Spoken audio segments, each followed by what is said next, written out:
good. Oh, no, so she defaults and always big brains. That's true. But your mom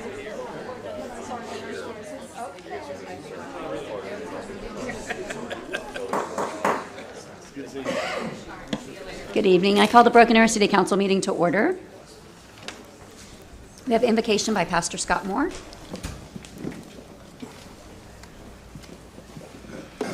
Hello, everyone. Let's pray. Heavenly Father, we come before you thanking you for the privilege of gathering here today in service of our community. We ask for your wisdom, as always, to guide every discussion, your discernment to shape every decision, and your grace to mark every interaction.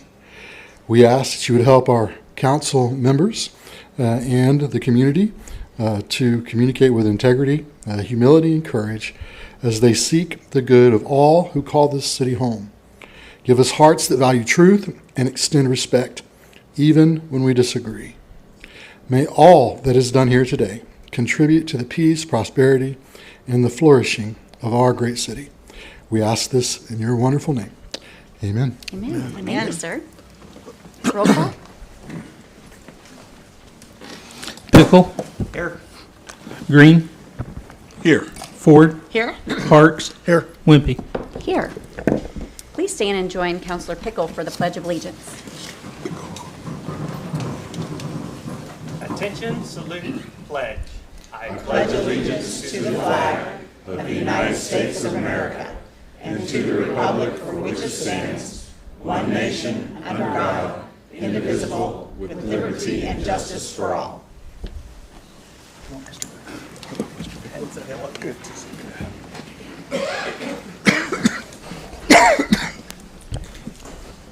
Are there any items to be removed from the consent agenda? Do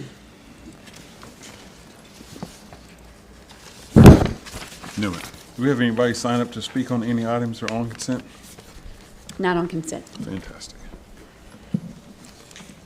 I make a motion we approve the consent agenda. I second it, Yes. or I'll make it. I'll We have a second. motion. Motion and Okay. a second. Roll call. Sorry.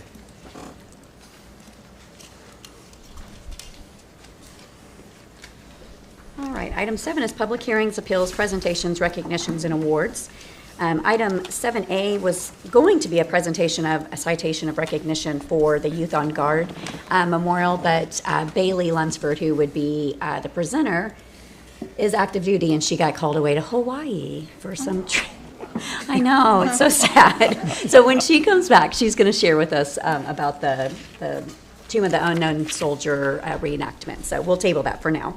Item B is consideration, discussion, and possible approval of and authorization to execute a proclamation declaring July 17th through 18th, 2026 as Oklahoma PTA Days. And then I didn't know if anyone was here on behalf. Oh, do you want to come on down?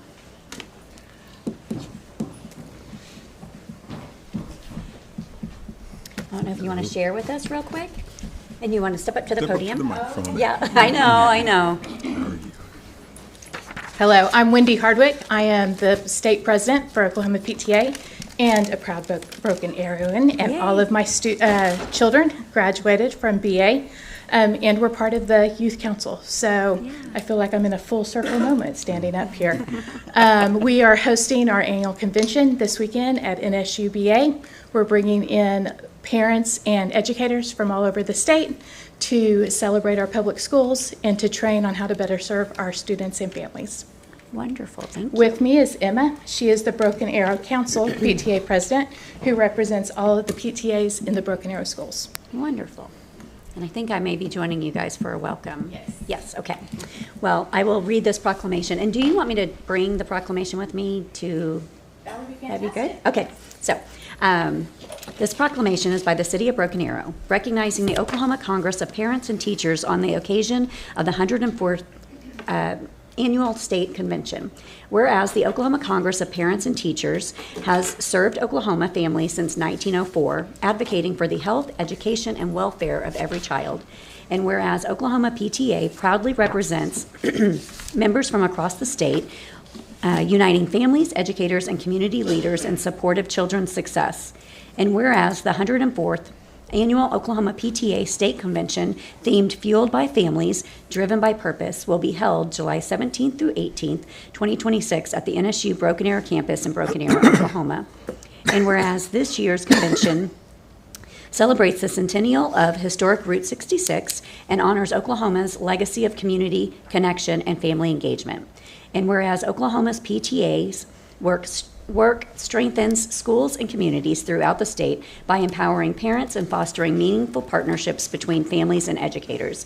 Now, therefore, the City of Broken Arrow does hereby proclaim July 17th through 18th, 2026, Oklahoma PTA Days, and the City of Broken Arrow, and commends Oklahoma PTA for its enduring commitment to Oklahoma's children and families. In witness whereof, I have hereunto set my hand and caused the seal of Broken Arrow to be affixed this 14th day of July, 2026. So, thank you, guys. Yes, ma'am. I might say, Mayor, that I've been asked to speak after you, so leave me something to say. Yeah, okay. I'll send you some notes. Okay, do that.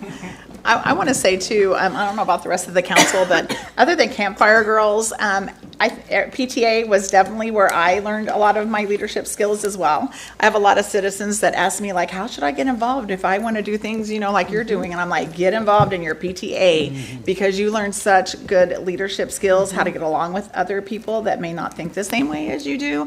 And so thank you for all that you do for our students here in Broken Arrow. And thank you for spending your time and making our schools so good. Thank you. Every school in Broken Arrow has a PTA. Yes. That's right. And not only what you do for our students, but also for our teachers and staff in the schools. You guys do so much. My wife is an educator, and I have a lot of educators who are friends, and I am a part of multiple PTAs here in Broken Arrow, but we support you guys wholeheartedly, and we appreciate everything you do. And I think I welcome at that conference last year. Yeah, she will. So, Yeah. but thank you guys for being here tonight. Wonderful. If you guys want to join the PTA, the Broken Arrow Public Schools website. We'll be happy to have you. There you go. So for those that may not have heard, you can join the PTA from the Broken Arrow Public Schools website. And you do not have to have a student in that school. That's right. Okay. Thank you. All right, item C, presentation, discussion, and possible direction by City Council on the proposed manual fees. Cindy. Oh, here it is. Good evening. Good evening. Cindy Arnold, Finance Director. Good evening. Thank you for this opportunity. When we did our budget workshop in May, we had discussion of the manual fees very briefly, and we're just going to go over it again briefly. And then next month, I'll bring a resolution if we have direction to move forward as suggested. The manual fees, we remember, it does not go into effect until October 1st every year. So these will not go into effect if these are approved next month with a resolution until October 1st. We did not change a whole lot of fees this year. These are the cemetery fees. Increased fees by 2%. The May CPI for the funeral services was 4.2, but historically, we usually do about half. So we don't, in the time of need. And one of the things that we also removed the baby fee for Babyland for ages 5 and under. So there will be no cost to the parents for an infant. And then one of the miscellaneous fees, this is based on the publication rate, is the newspaper. When we have to advertise something for, like for Rocky's department, they were charging $175. Now they've gone up to $215. So we're just passing on the costs to us. Park and recreation fee. We talked briefly in May about this. This is the impact fees that are charged to developers. It goes into a special revenue fund that's only used for park and recreation capital improvements. It's basically Fund 332. We after discussion, we decided that it'd be best if we raised it 10%. These fees have not been raised in many years. So like a single family home, it was paid $195. Now it'll be $214.60, and then per bedroom, $55 to $60. So there's only a 10% increase. And as I said, these fees have not been increased in a while, and it's a special revenue. When they pay for the building permit, it goes into this fund, and there's only for parks capital improvements. And just to clarify, this fee is goes to the developer, not to the individuals buying the developer homes. Is that pays. correct? Correct, it's in the permit. Yeah. Community center fees, we have talked about this too. We have a lot of non-residents that use our fees, our facilities. And so we did come up with some, for like a family membership for the community center. If you're a Broken Arrow resident, there's no fee. But if you're a non-resident, it's $45 per month. Any of these fees for the community centers, any park fees that are up here in the next few slides, there is no change to the residents. It's only for non-resident. So for the family membership, it would go to $45 per month. Individual would be $25, and the daily pass would be $5. But again, residents, there's no charge. The city facilities, we always had a difference between resident and non-residents. We kept the resident section completely the same, and we did do a 20% increase for non-resident on all the fees to rent the facilities. So like the meeting room with the kitchen went from $45 to $54, so it's a $9. And then the gym, I'm not going to go through every single one of them, but it is a 20% across the board for non-residents. Here's a few more. This is Nehi Community Center, because Central Park and Nehi's have a different rates a little bit. And we kept the cleaning fee the same for resident or non. And then the swimming pool rentals, the resident was $250, the non-resident was $350. It went up to $420. Nehi's Park Aquatic went up, and the country air pool went up also. And the park shelters went from $25 to $30 and, for a non-resident. And then Battle Creek, they put in new rates every year. They basically, on any of them, just went up a couple of dollars. The Twilight, they did go up from 34 to 39. But their rates, it's pretty comparable what they've done for the last few years, because it's cost of operation. And then here's some more. Includes the carts.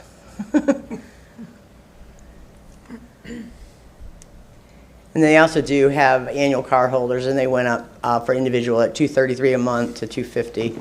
So as this is comparable to what they've done in the last few years. And this is the proposed utility rates. Remember, our utilities, just not water and sewer. We kept them very minimum. Water was 1.25%. Stormwater, there was no change. Sewer went up 8%. Solid waste, $1.50. Life ride, no change. And street light, no change. So. And on the sewer, there were, if I'm not mistaken, it's our charges to transport and such have gone up, right? Mm-hmm. To process and. Mm-hmm. Exact process. Okay. Sewer has always been low for the cost of actually, changing it. Kenny could probably answer that better than me. So basically, when you add it with the 7,300 gallon we use as an average, that's something we've used the last couple of years, and 4,450 gallons of sewer, the average bill is going to go up only $5.96 on these proposed rates. And the biggest is for sewer. Stormwater fee is same, trash, solid waste, it's only $1.50. Life ride stayed the same, and street light stayed the same. So on a 7,300 gallon bill, our current bill would be about $154, and we're just going up to $160. So it's $5.96 difference. I don't know if anybody has any questions.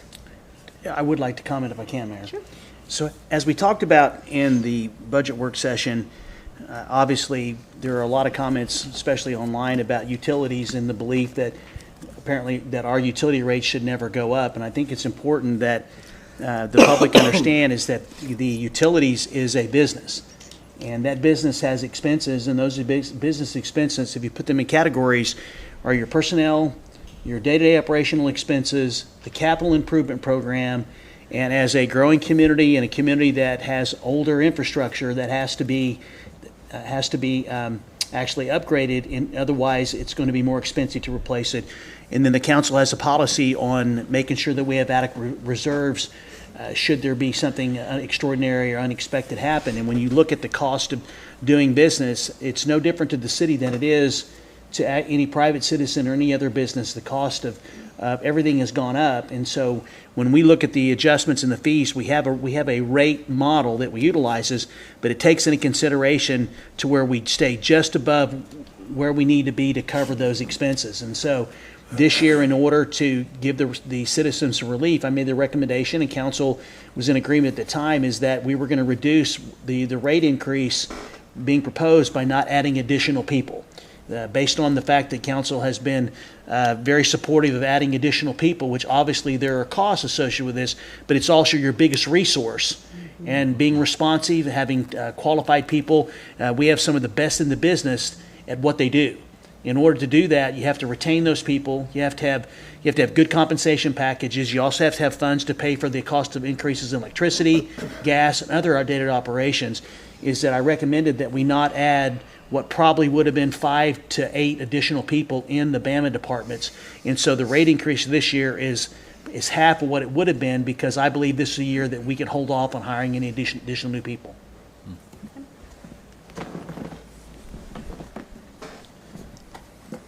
And the water tap fees, these are based on actual cost, and I double-checked this with Jerry.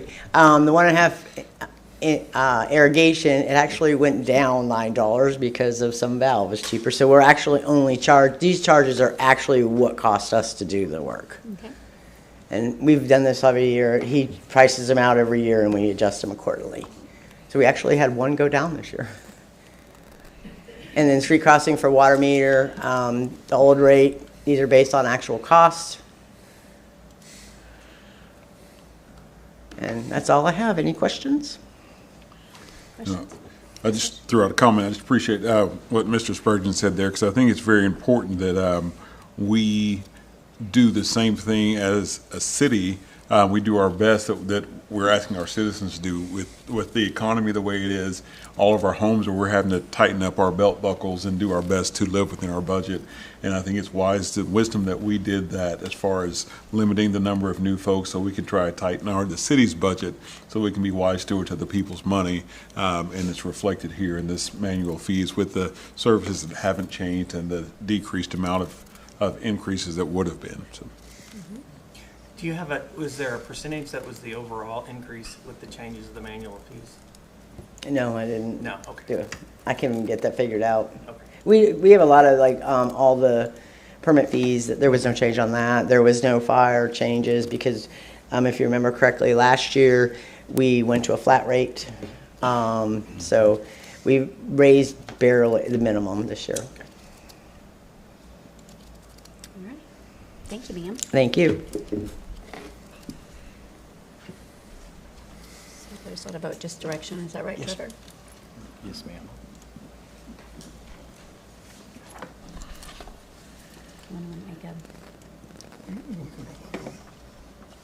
I make a motion in that we accept the recommendation of the fees, Second?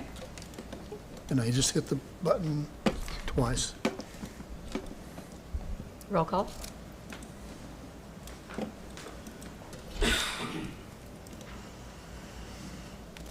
Okay.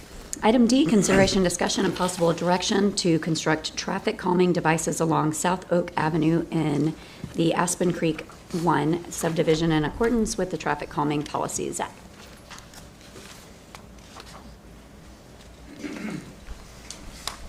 Good evening, Mayor, Vice Mayor, Council, Mr. Spurgeon. For your discussion and consideration is the installation of a traffic calming device, in this case also known as a speed hump, along South Oak Avenue in the Aspen Creek subdivision. Speed humps were originally installed near West El Paso, exactly where you see in this diagram, near West El Paso and West Fort Worth Street on South Oak Avenue in 2011. Those speed humps were removed as part of a street rehab project in 2017, and staff performed some speed studies on July 7th at the locations you see there of the removed speed humps in response to a request for the speed humps to be reinstalled. The results of the speed study showed an average traffic count of 270 vehicles per day. That's total in both directions, with 85% of those vehicles going 29 miles per hour or less. According to the traffic control manual adopted by City Council in 2015, speed humps may be installed only if traffic exceeds 500 vehicles per day or the 85th percentile exceeds 30 miles per hour. This request does not meet those minimum requirements, but despite not meeting the thresholds, the applicant is appealing to council supported by the petition that is in the agenda packet, as well as the letter from the Aspen Creek HOA management company that was provided to you earlier. If you have any questions, I'd be happy to answer them. Also, the applicant, I believe, is here tonight if you'd like to hear from them. Would you go with those numbers again, just Sure. real quickly? Yeah, so the threshold is 500 vehicles per day with an 85th percentile of 30 miles per hour. This speed study had 270 vehicles per day with an 85th percentile of 29 miles per hour. So that 29 miles per hour means that all the vehicles, or 85% of the vehicles that were traveling through there were going 29 miles per hour or less. Thank you. The resident. I believe it's Casey Moyer is Okay. here tonight. Right back there in the back.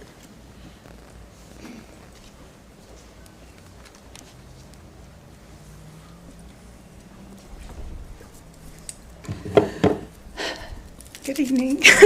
Sorry, I'm like very nervous. It's okay. But thank you guys so much for giving me the time to speak tonight. My name is Casey Moyer.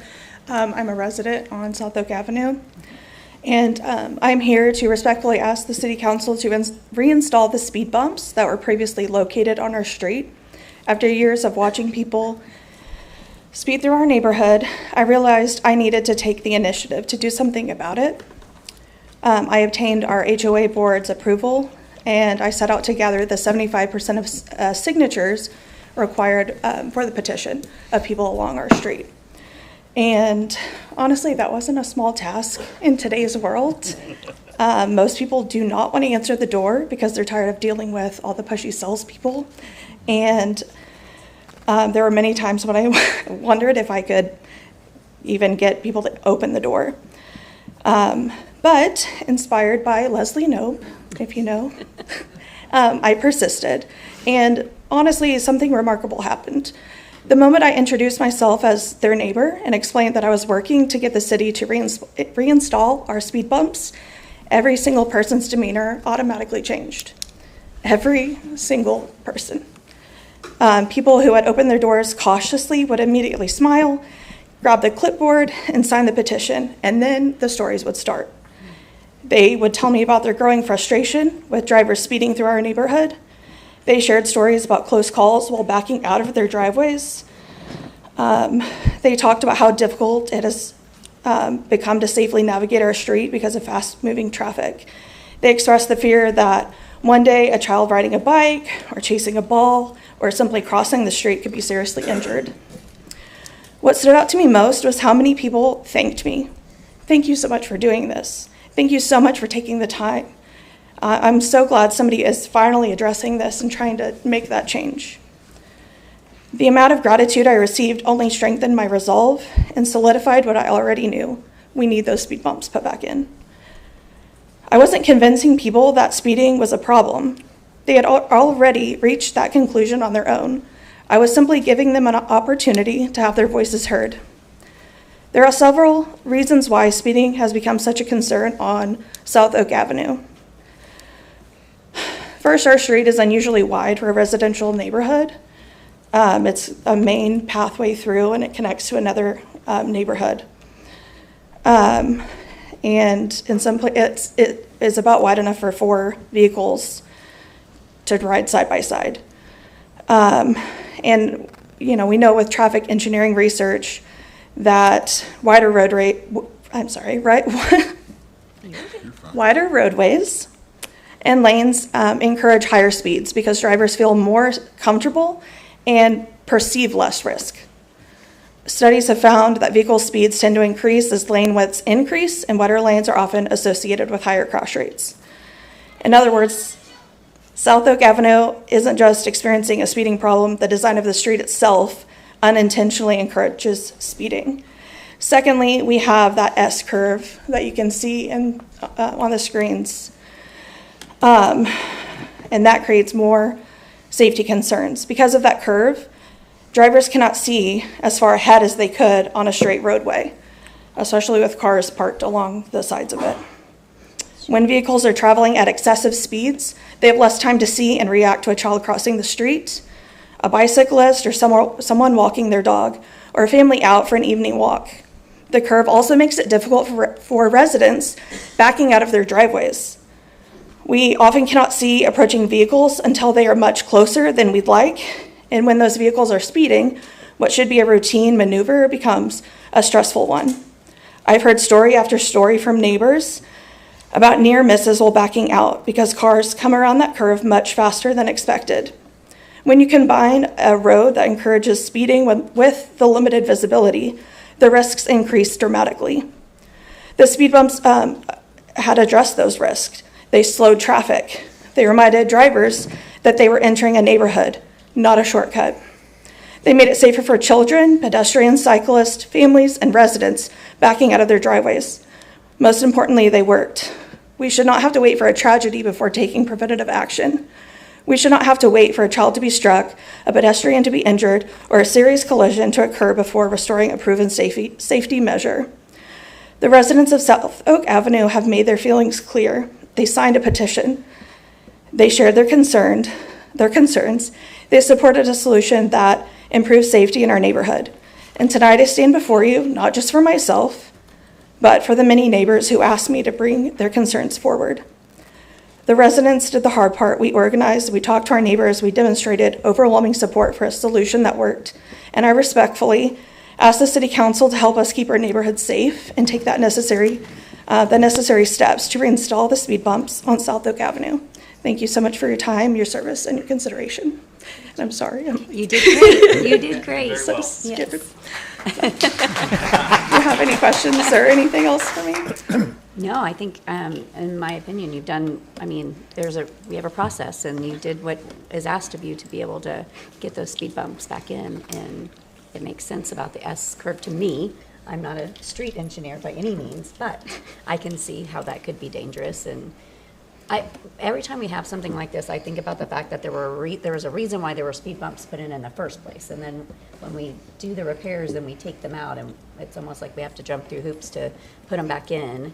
But that's just my personal opinion. But I guess my question is, there were 4 people that said no that lived on your street by your petition. There's 4 people. I believe the no's are No, to have them in front of their renters. houses.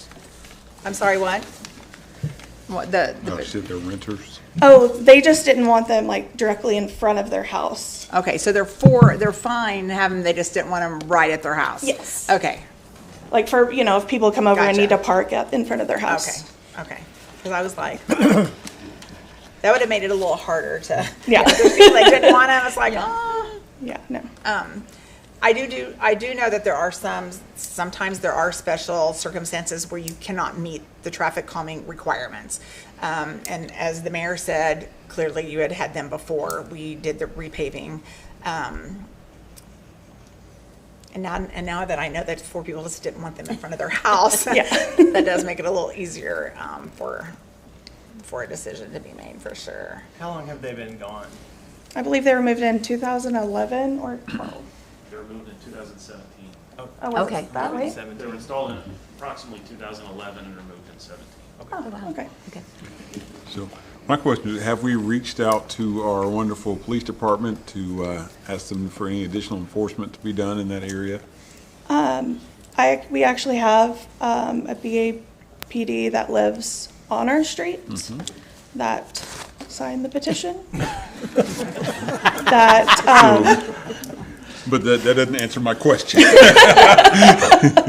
I know that oftentimes they will do directed patrol in a specific area if they know there's a problem. If they don't know there's a problem, they can't do that patrol in that area to try to help resolve that problem, because that's our first line of defense for speeding is our law enforcement. So that was just my question. I don't know if any of our officers know the answer to that, or if you all as a neighborhood have done any of that, but that's always the first line of defense. Not that I know of. I think there's a consistent time to have them come out, you know?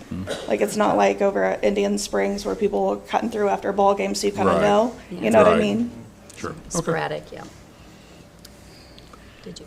Mayor, I would just want to say is that, first I want to applaud the traffic committee because they do a very amazing job of managing the city's codes when it comes to requests from citizens, requests from entities and so forth. And this way we have an appeal, and I would recommend the council that you basically honor the request that's been made and have them reinstalled. So the traffic committee is endorsing this recommendation. Actually, it's outside of what the policy says, but they can always appeal. And to me, the peace of mind is worth having these reinstalled.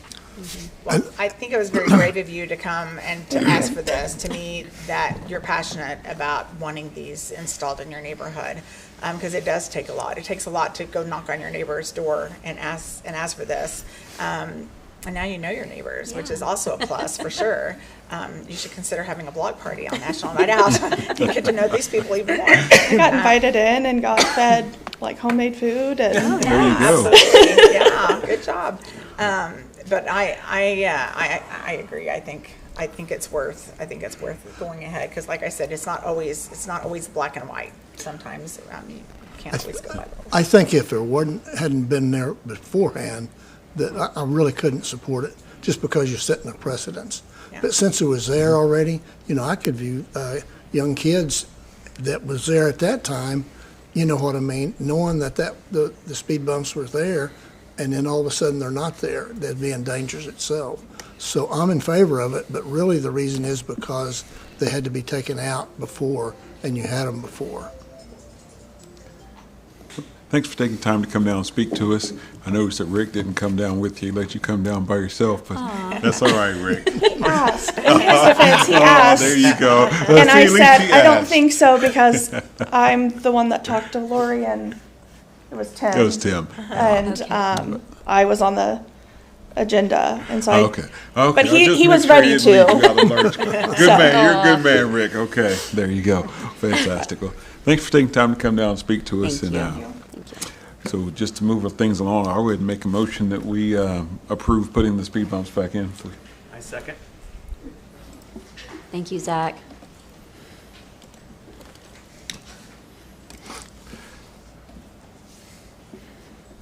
All right. All right.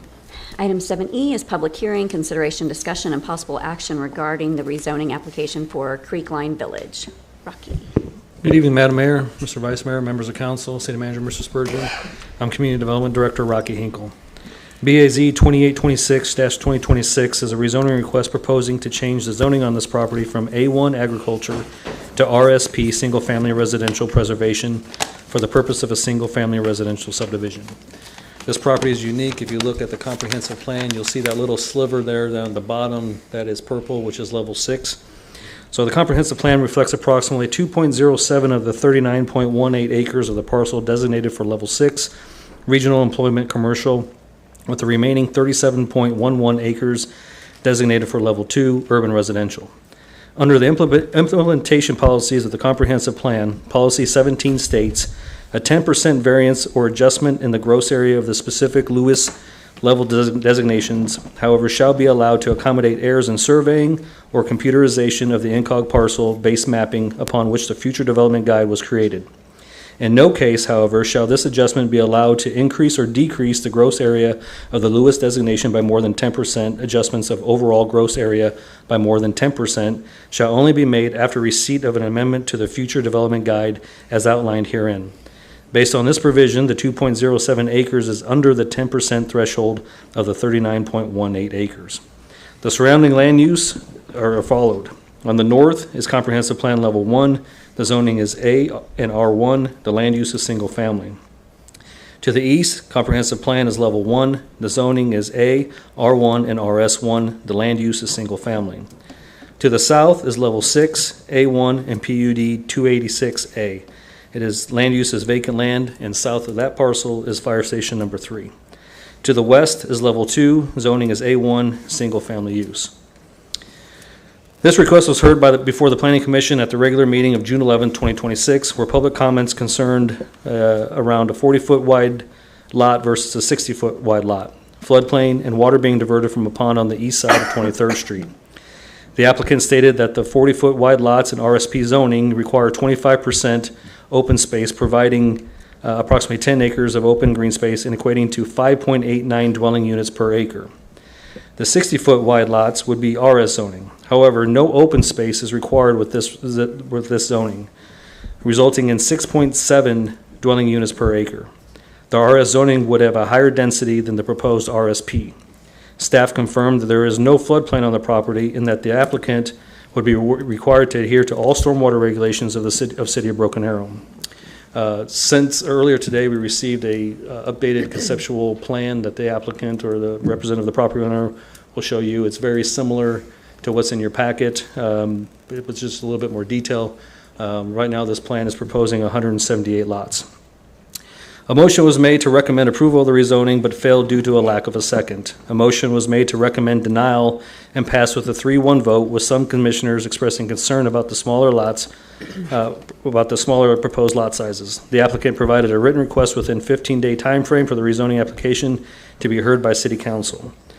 Based on the comprehensive plan and the location of the property, staff recommends that BAZ 2826-2026 be approved. There are representatives of the property owner here to address any questions you may have.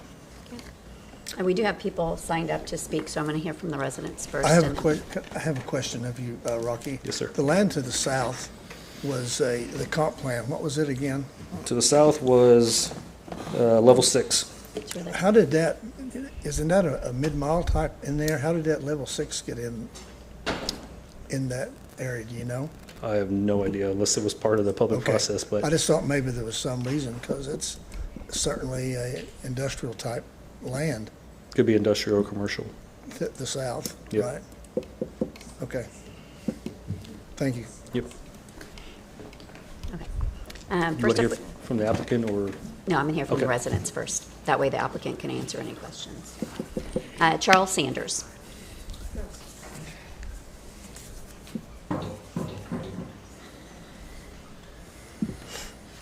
I'm Charles Sanders. I live at 11399 South 193rd East Avenue, which is directly across the street. And I own the purple land to the south of it. And 40-foot lots, just against 40-foot lots. I've been a land developer and a builder in Broken Arrow for 50 years. And there's a better use for the land than 40-foot lots. Thank you. Thank you, sir. Rick Bates.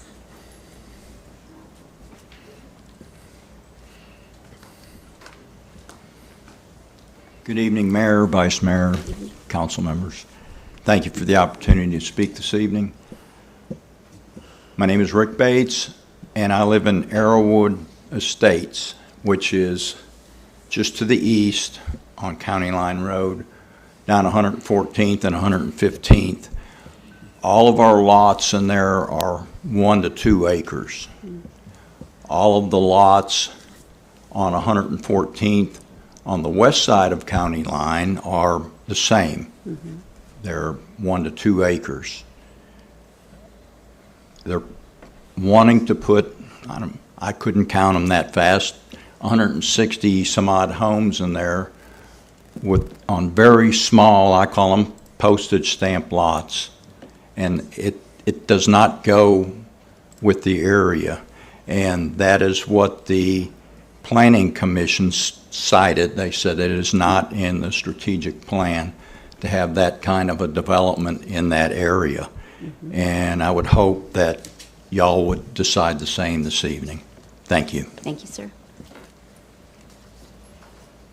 And then we have Robin Havener.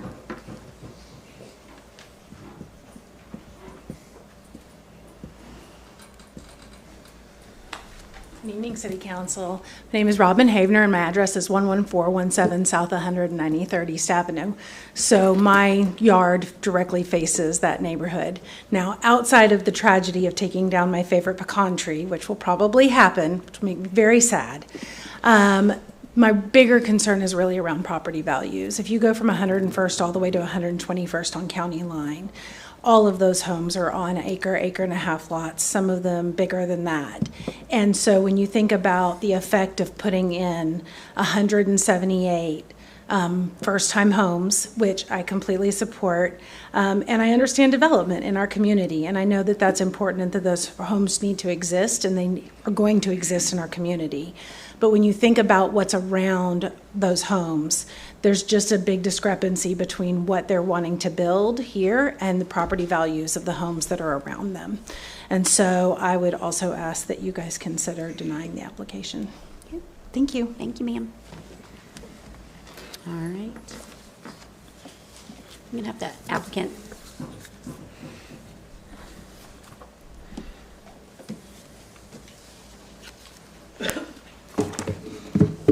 Good evening, councilors, mayor. My name is Natalie Cornett with Eller and Dietrich. I represent the developer in this case, Calera. And you've heard from staff that they're recommending approval.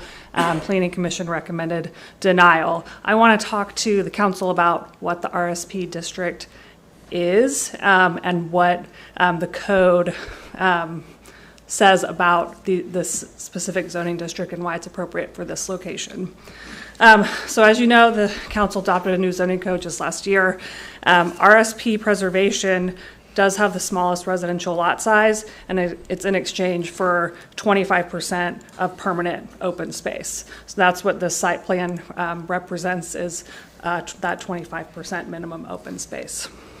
And what the code says is that the intent of this district is to provide a rural and suburban character, and the increased lot counts are an incentive for people to use this zoning district, RSP.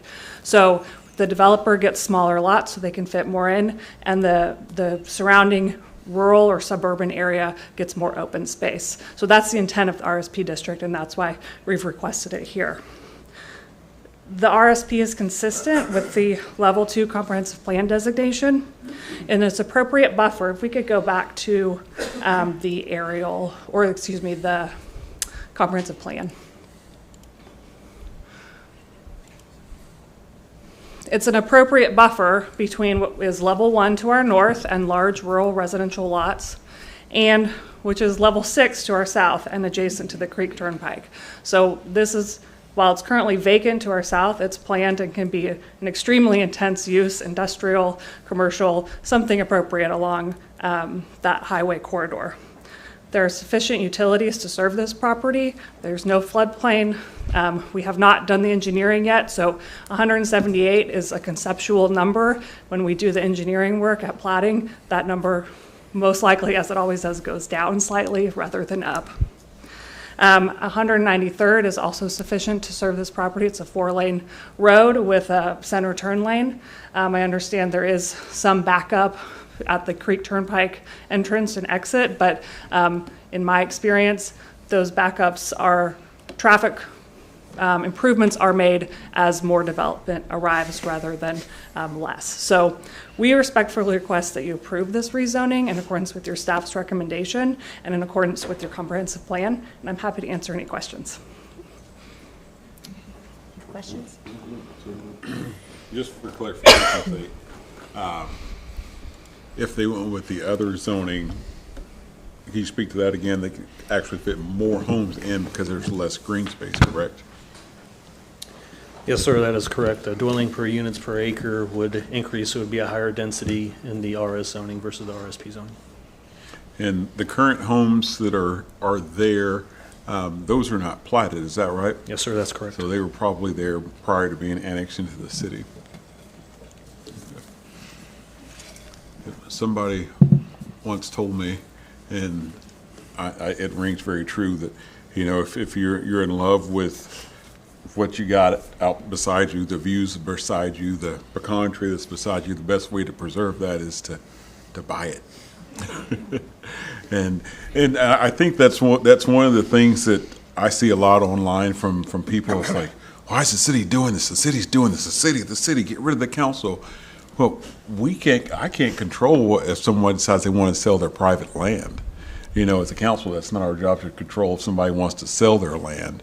Now, whoever wants to buy it, that's out there in the market. So I'm assuming this land has been for sale for at least a period of time. So anyone who wanted to purchase it, any developer could have purchased this land. It wasn't restricted. So, okay. What kind of buffer will there be, like around, like next to these 2-acre lots? How much buffer will there be?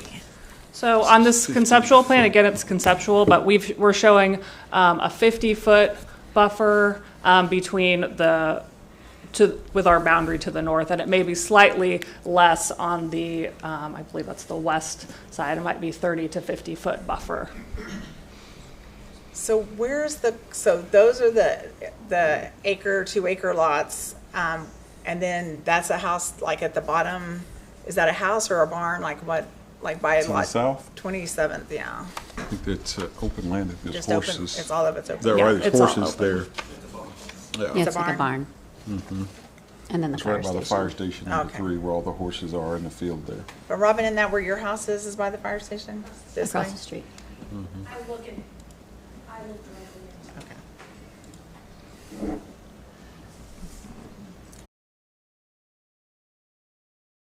Possible. It's zone agriculture in, So this is a rezoning request. Right. To meet, so if they went with the RS zoning, which would be allowed too, they could put more houses because there's no requirement for open green space.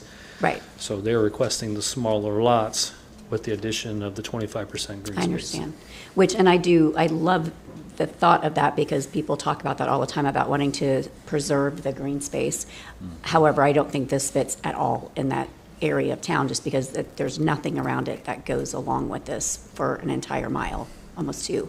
So it's just my personal opinion. So. And you're right, developers have the ability and owners can purchase land, but it's also we get to take a look at the area and decide how we feel or what we think is fitting for the area, so. But this does meet our comprehensive plan. Yes, ma'am. So I guess to me, it comes down to, well, not just comes down to, but it's something to consider. If we're going to create a comprehensive plan and set it for everything, maybe we should have looked at more of where we want those to be allowed instead of saying it's okay to put this here and then going back and say, well, no, it doesn't fit. But yet we put out a comprehensive plan that says it does. I don't know. Good stuff. I mean, I just had a development go across from my neighborhood that I wasn't super excited about, but it fit in the plan and it's going in there. With lots of problems. Mm-hmm. But it's going in there. Yep. Well, smaller lots are going to be in smaller houses. So you see how many houses are putting in that location. And I'm all for a small house, to be honest with you. It's just that, just not in every location. And this is, to me, the mid-mile mark nearly. I know it's a little bit south, the mid-mile. But I don't think there's going to be acre and a half or acre lots ever go in there with houses in it to compete or go along with this neighbor to the north. But I am for a little bit bigger lot in this situation. This is such a small lot. It's going to be small houses. And again, there's a need for small houses. I just don't think it's this location. Rocky, how many approved lots do we have currently, that houses that have not started development yet in the city of Broken Arrow? I want to say it was 3,000, something like that. Around 3,000? Okay. So we have those coming online? Yes, or somewhere in the process. I will say I did have a resident that lives in that area reach out to me as well in opposition of it. Any further questions or discussions? Or any questions for? There's buffers on that side, but there's none on the other side, so. I would assume there's no homes over there. Yeah, to the west is that open land. Or to the south, to Right. south too. To the south, we did not put buffers because there are no residents there currently, and it's currently zoned agricultural, but it is planned as level 6. So we found it more appropriate to utilize that open space to our north boundary. To the west? That's not shown on the conceptual plan. Are there homes to the west? No, it's open land. Yeah, okay. Oh. Thank you. All right, thanks.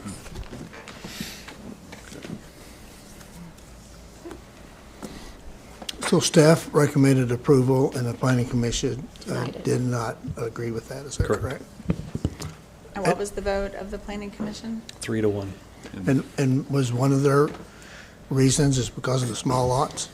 The one that voiced their concern was around the surrounding lots were larger lot sizes compared to what is proposed. 2 of the members did not state why they were denying it.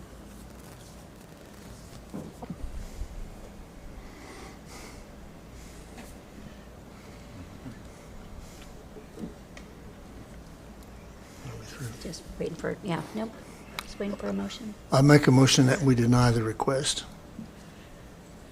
I'll second.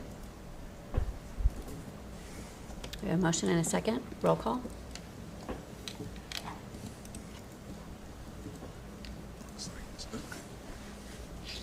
Okay. Thank you. Thank you. All right, item 8 is citizens' opportunity to address the council on general topics related to city business. We have a couple. Three. Braden Rowland.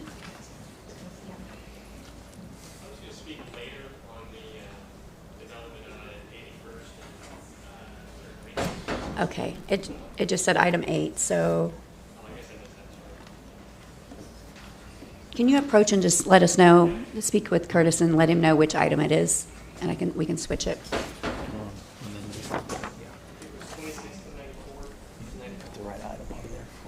Would that be the same for Chuck Rowland? Okay, so let's pass that one out to us. All right, and Mike Whittle.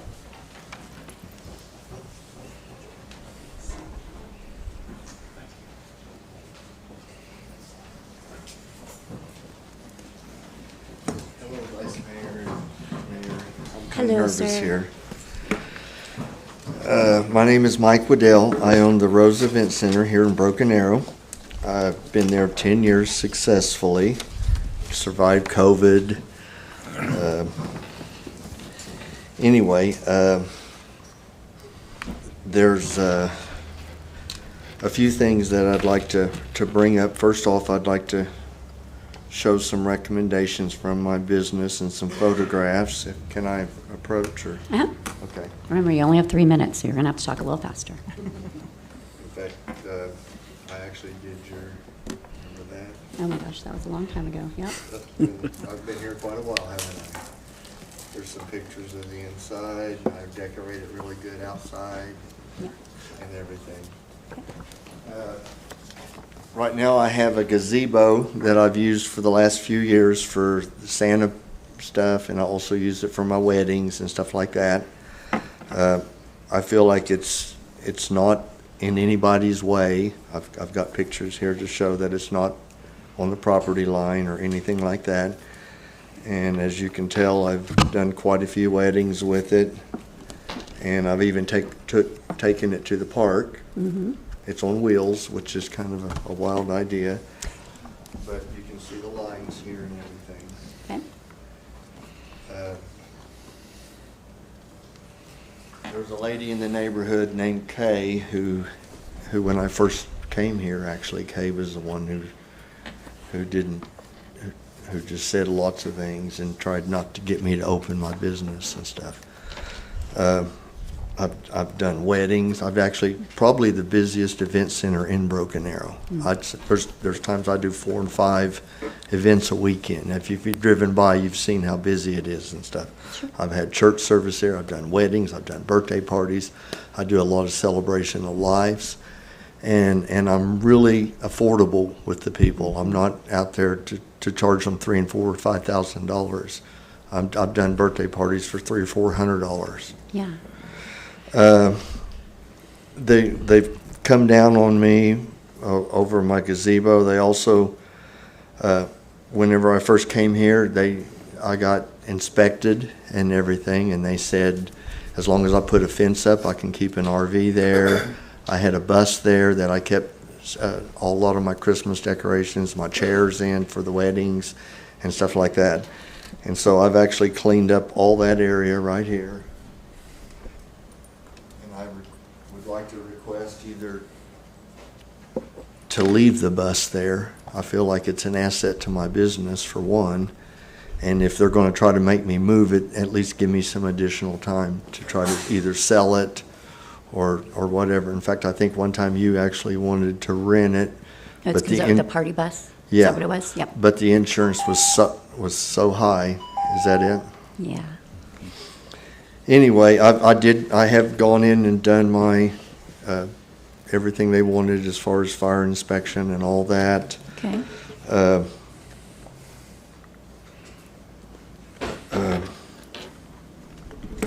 Anyway, I'd just like for the city to try to work with me. Here's some letters from different businesses I do business with.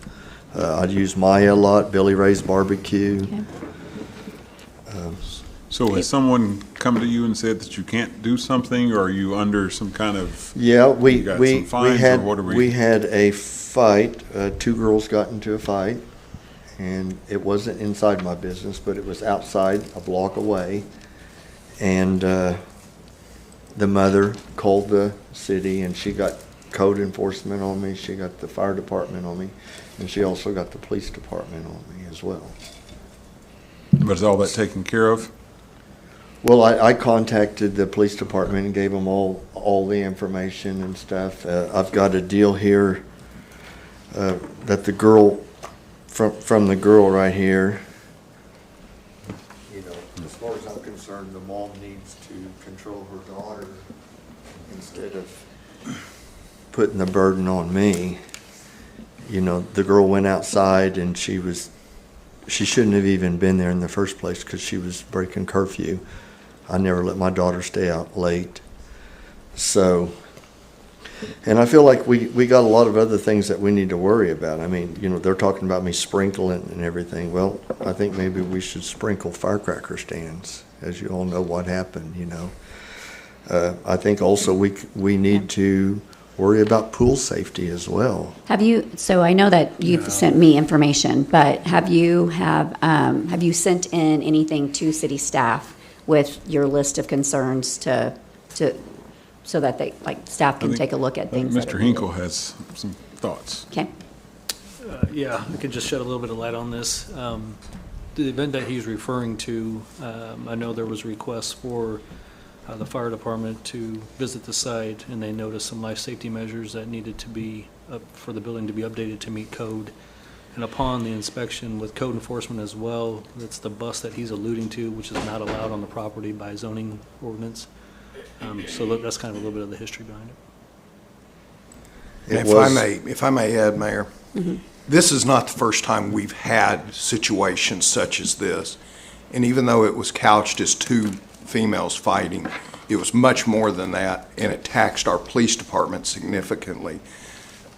Based on that, I directed the fire chief and the chief of police to look into this matter because it is a concern to the community.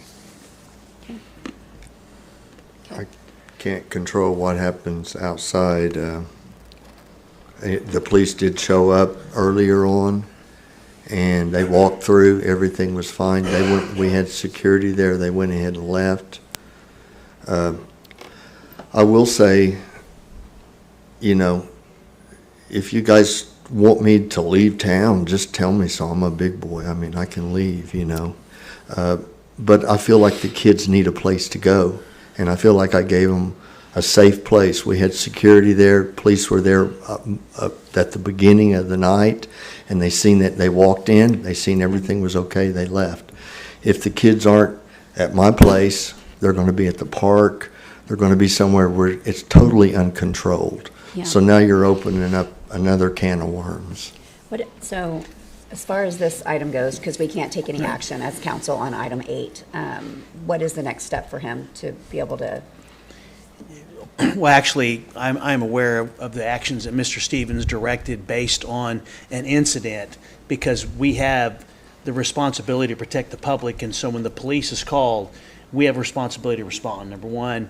Number two, if it's brought to our attention that there's potential code violations, we have a responsibility to go and to look at those code violations. And so what I need to do is find out where we are in terms of addressing those code violations. And if in fact he's in compliance with all of our codes, then there shouldn't be an issue. But he still has a responsibility, because this has happened multiple times over the years where there have been incidents where the police have had to be called.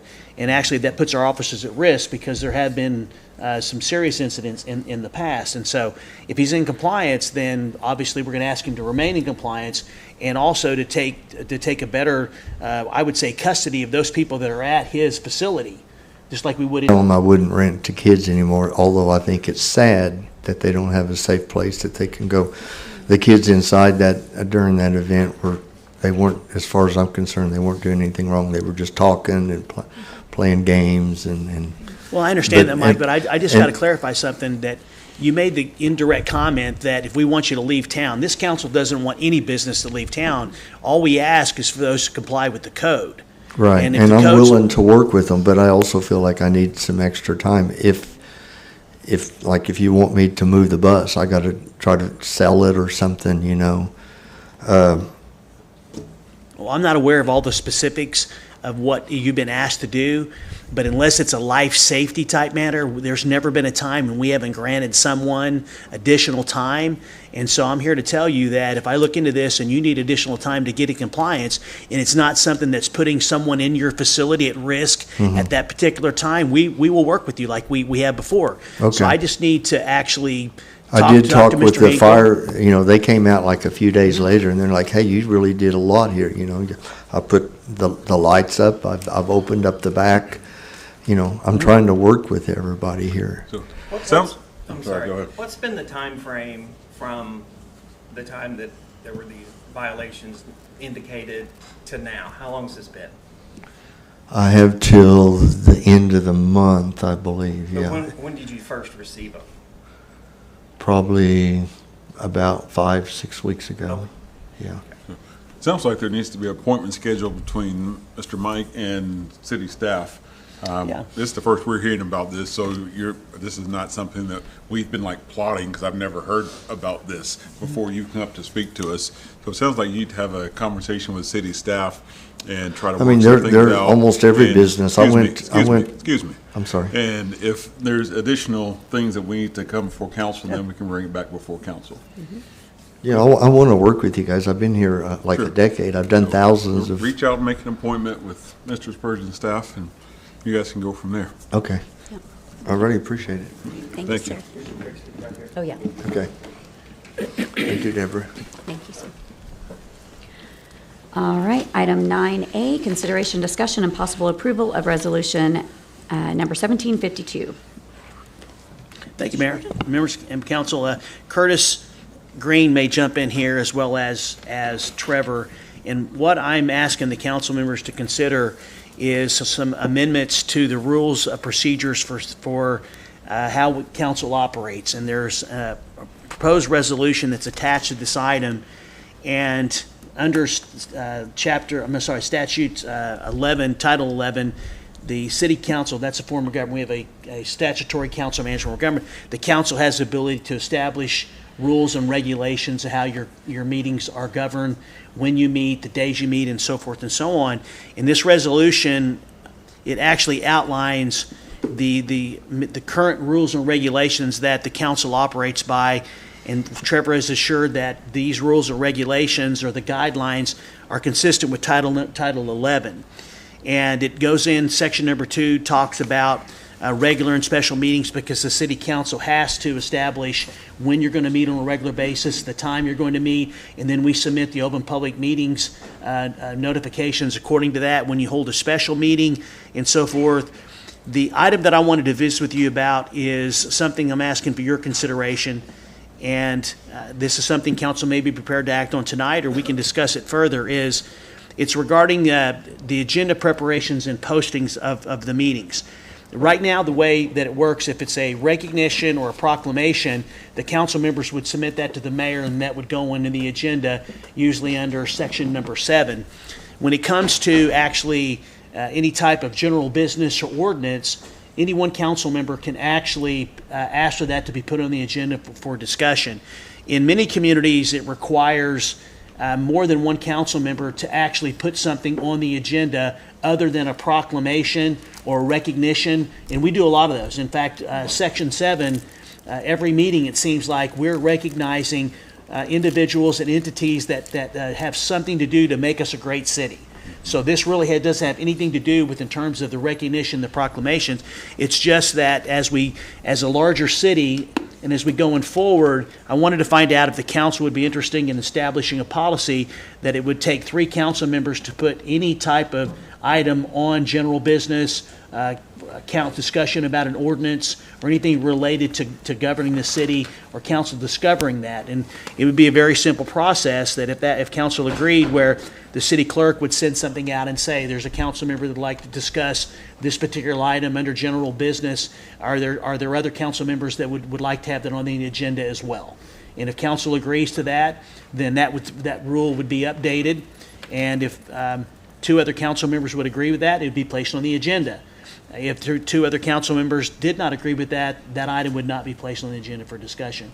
It's really just that simple. With so much business going on, I wanted to see if council was wanting to move towards taking multiple councils to have something placed on an agenda. So councilmen couldn't visit with each other about it, but they would take all of it through Mr. Green. Exactly. That's Vice Mayor. That's exactly right. If they wanted to discuss something regarding a policy, I'll use this for example, because this is something council is going to talk about at the next meeting or the second meeting in August. Councilmember Green submitted something to my office while I was on vacation, wanting to talk about signage in South Broken Arrow. He's noticed some things that he wants to talk to the governing body about. Right now, that's going to be placed on the agenda because one council member can place it on the agenda. Council members should be able to talk about items, but to me, is there support to do that? So he would put an email like he sent to me. He'd send that to Curtis or to myself, and then we would send something out that said Councilman Green would like to talk to the full body of the council about basically our signage code with regard to commercial development. It's not going to say anything else. You're not going to talk to each other. It's going to be, yes, I'm in support of this, at least the 2, or it could be all 5. And then actually that would give legal, myself, and the city clerks the basically direction to add that to the appropriate part of the agenda. That's because I was going to use that example because he sent that to me last week. So I thought that's the most germane to where we are today. Obviously, if council may feel like it's okay for one person to put something on there, and I will say this to the contrary, if one council member would have the ability to continue to put something on the agenda every single time, even though council's made a decision, but if you have multiple council members that would be needed to secure that, then obviously that's something that a lot of other cities actually do, and in order to keep business moving forward of the governing body. I mean, Trevor or Curtis, I'm sorry. I didn't mean to see if you want to add anything. No, I would just mention that it is a procedural and administrative action, and to be similar of getting a second. And so no meeting does occur, and it all is done through the clerk's office. And so there's no consensus building. There's no substantive discussion. There's nothing there that would raise potential violation of the Open Meeting Act. And so it's just be a very clear, straightforward. As our community does get bigger, having something in place that procedurally, addresses to staff how do we conduct the business would be a good idea. So that's why this is before the body at this point. Happy to answer any legal questions you may have on it. I don't have a strong feeling one way or the other, so. I think it's a great idea, just from the standpoint of it kind of gives us a little advance notice. This is a topic. And that way we could even do maybe a little bit of our own research as well and prep for it versus it just kind of being, okay, it's on the agenda, you know, you got a couple of days to look and move on. So I'm in support of it. Curtis, anything you'd like to add? In speaking with clerks from other states and other cities, this is deemed a best practice among other councils. I don't know if you've ever heard anything like this from NLC meetings or anything, but in the clerk world, it is considered best practice. And how far in advance would this need to occur for an item going on an agenda? That's actually addressed, Councilman Green, if I can find it right here. 72 hours. Which is basically what we need for any agenda item. Yes. Okay. Thanks. I don't have any problem with it, as long as there's not 3 councilmen visiting on something. I don't see any problem with it. And I have, to Curtis's statement, I have heard from other cities that that's how they do it.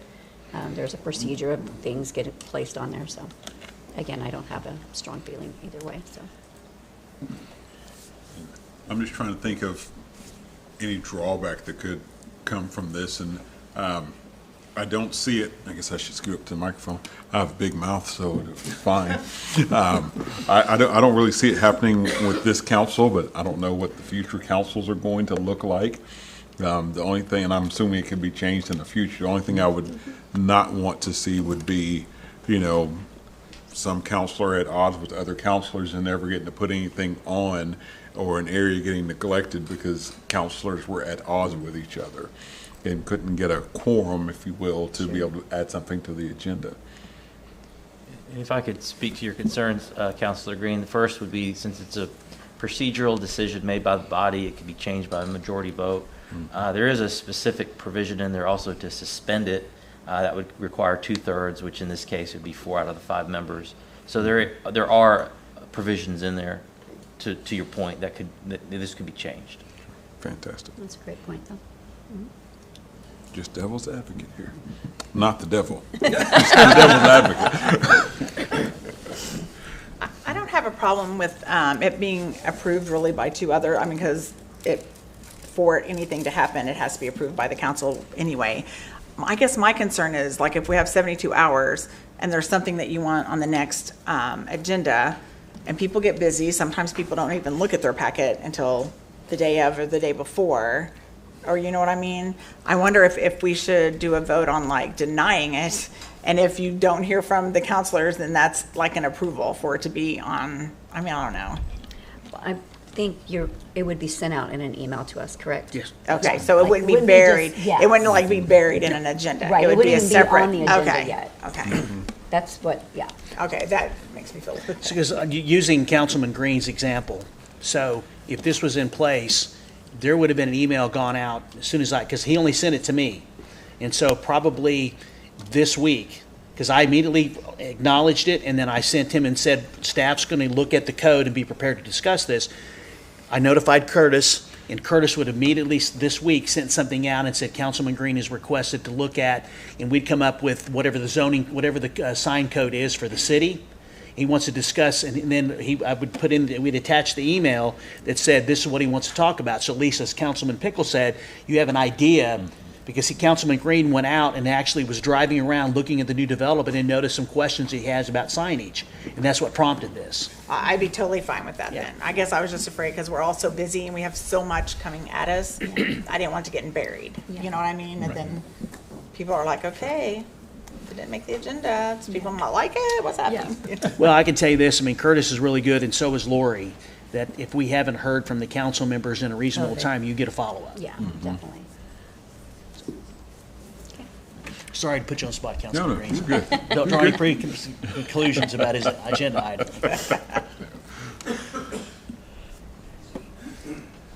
All right. Do you have a motion? Yeah, I'll make a motion to approve the resolution 1752.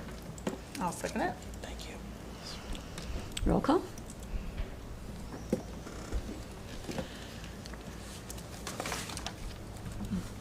Upon approval, when will this go into effect? Immediately, upon passage, it's a resolution, so you have the right to set the policies, so it would go into effect as of tonight. Copy that. Sure your item would be first. If it's approved by Chair. Yes, yes. Now we know. No, just kidding. That one was grandfathered in, so you'll be good. So high maintenance. All right, item B is consideration, discussion, and possible approval of previously tabled item, consideration, discussion, and possible approval of noise ordinance. Matt. Good evening, Mayor, Vice Mayor, Council, Mr. Spurgeon. So at the last meeting, this item was brought before you where the Broken Arrow Lacrosse Club is requesting a noise ordinance waiver for a 24-hour lacrosse tournament that they want to hold on August 8th and 9th. And per your request, it was tabled so we could hold a public meeting. So we mailed out 1,046 invites to a public meeting on July 1st at Dean Heights Park Community Center. We had 2 people show up, and they were both in favor. So we're just asking for the noise ordinance waiver for their tournament. Okay.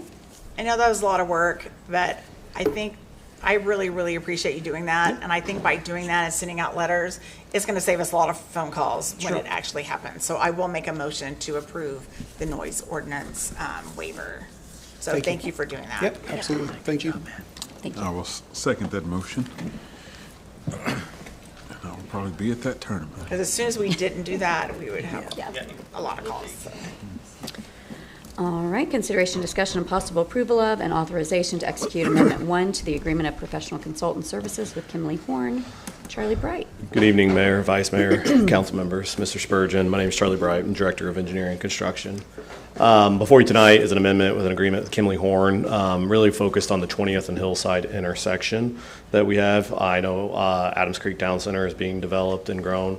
Even before it was developed, we had some concerns from citizens expressed about traffic, not all the time, but in those peak hours when the commercial developments will be heaviest. In the spring, going to Lowe's, when landscaping's busy. At those times, we'd have some backup at that intersection, sometimes to the point that backs up all the way at Kenosha. So we had citizens bring up those concerns. They only got highlighted when the development that is being built right now is getting increased. And then I know previous Vice Mayor Gillespie had asked us to look into it. And I know Mr. Spurgeon's brought up his concerns with it too, asked us to look into it. So earlier this year, the governing body approved a contract with Kimley Horn, which was to look at conceptual options of what we can do there. Staff has decided what we're recommending going forward in the contract tonight is to move forward with that final design, to amend their contract to move forward with the final design. What we looked at was a few different options. We looked at adding a roundabout, which was the original request from the previous vice mayor. I will say a roundabout does improve the situation, but it does not fix it during its busiest times. More importantly, it'd be incredibly difficult and incredibly expensive, and that's just kind of a general rule when you're trying to fit a roundabout into an already developed area. All the utilities that are in the area don't accommodate a roundabout. The parking lots around the facility don't accommodate a roundabout, so we'd be taking up parking lot space. We'd be moving all utilities. So we tossed out a roundabout as a good idea there. Typically, if we want to put a roundabout in, it needs to be planned on the front end. It's really, really hard to retrofit. After that, we looked at leaving the intersection the way it is and just putting a signalized intersection up. And then we looked at and the reason we looked at that is because maybe we could do something a little bit faster and quicker and get to some improvements quick. And maybe it solves the problem. And then we looked at doing geometric improvements, actually adding pavement and lanes and doing a signalized intersection. Ultimately, what we decided is that a signalized intersection without any geometric improvements does improve the situation. It significantly reduces the delay times and significantly reduces the queue space of how much cars are backing up towards Kenosha. But it gets a lot better if we do the geometric improvements. And that's kind of what you see over on the right side there. Without the geometric improvements, the 95th percentile, meaning when it's at its busiest time, you still get a queue space of about 500 feet, which means cars are backing up 500 feet towards Kenosha. But if we do the geometric improvements and add the signal, that queue space only goes to 120 feet, which means you're actually only backing up about 6 to 7 cars at a time. So staff was recommending and planning on moving forward with doing geometric improvements. If you could go to the next slide. So what staff is recommending for is actually doing geometric improvements at the intersection and adding a signalized intersection. What you see in the dark gray there would kind of be new pavement or adjusted pavement on top of what's out there today, and then adding a signalized intersection. So money for this was included in the 2026 bond. We may look for other funding mechanisms to get there faster and pay ourselves back or something, because it might be a while before we can actually sell those funds. But we know it's a more urgent issue, so we're going to try to, one, get the design done as quick as possible, and then we'll look at other funding opportunities so we can get the improvements done. Yeah, because it's only going to get more crowded Absolutely. in that area. So. Do we have the right-of-way that's needed? Yes, I think we do on every side except the new side where it's being developed currently in the northeast corner. Upon this approval, we'll reach out to that team, because the good news is I don't think the pad or anything on that front corner is being developed just yet. Right. So we'll reach out and work with them and get the space we need before they start designing some improvements in that corner. We may need a little bit from Lowe's as well, but I'm not too worried about it. We'll reach out. It's beneficial for the new part. Yeah. The challenge here, not getting too much of the nuance, the challenge here is the north leg of that is not actually right of way. That's a mutual access agreement and is still property owned by the two developers. We may work with them and turn that into right of way just so we can improve it a little bit more. But happy to answer any other questions, but we're recommending approval of the amendment to the contract. So the west side, is that being widened, or is it just restructuring the lanes that are currently there? Going to the west, you already have 4 lanes, so we're not talking about adding any lanes or pavement. It's just kind of restructuring the striping and how they would affect each other, because now you have more lanes on the other side and such. For the most part, it's not a width issue. It's more of a striping issue and a through lane issue going to the north. So, there's delays at all 4 legs, but your biggest delay and the biggest concerns right now is that south leg and it backing up to Kenosha Street, and this will address that issue. All right, any further discussion? I'll make a motion to approve and execute Amendment 1 to the agreement for the consultant services.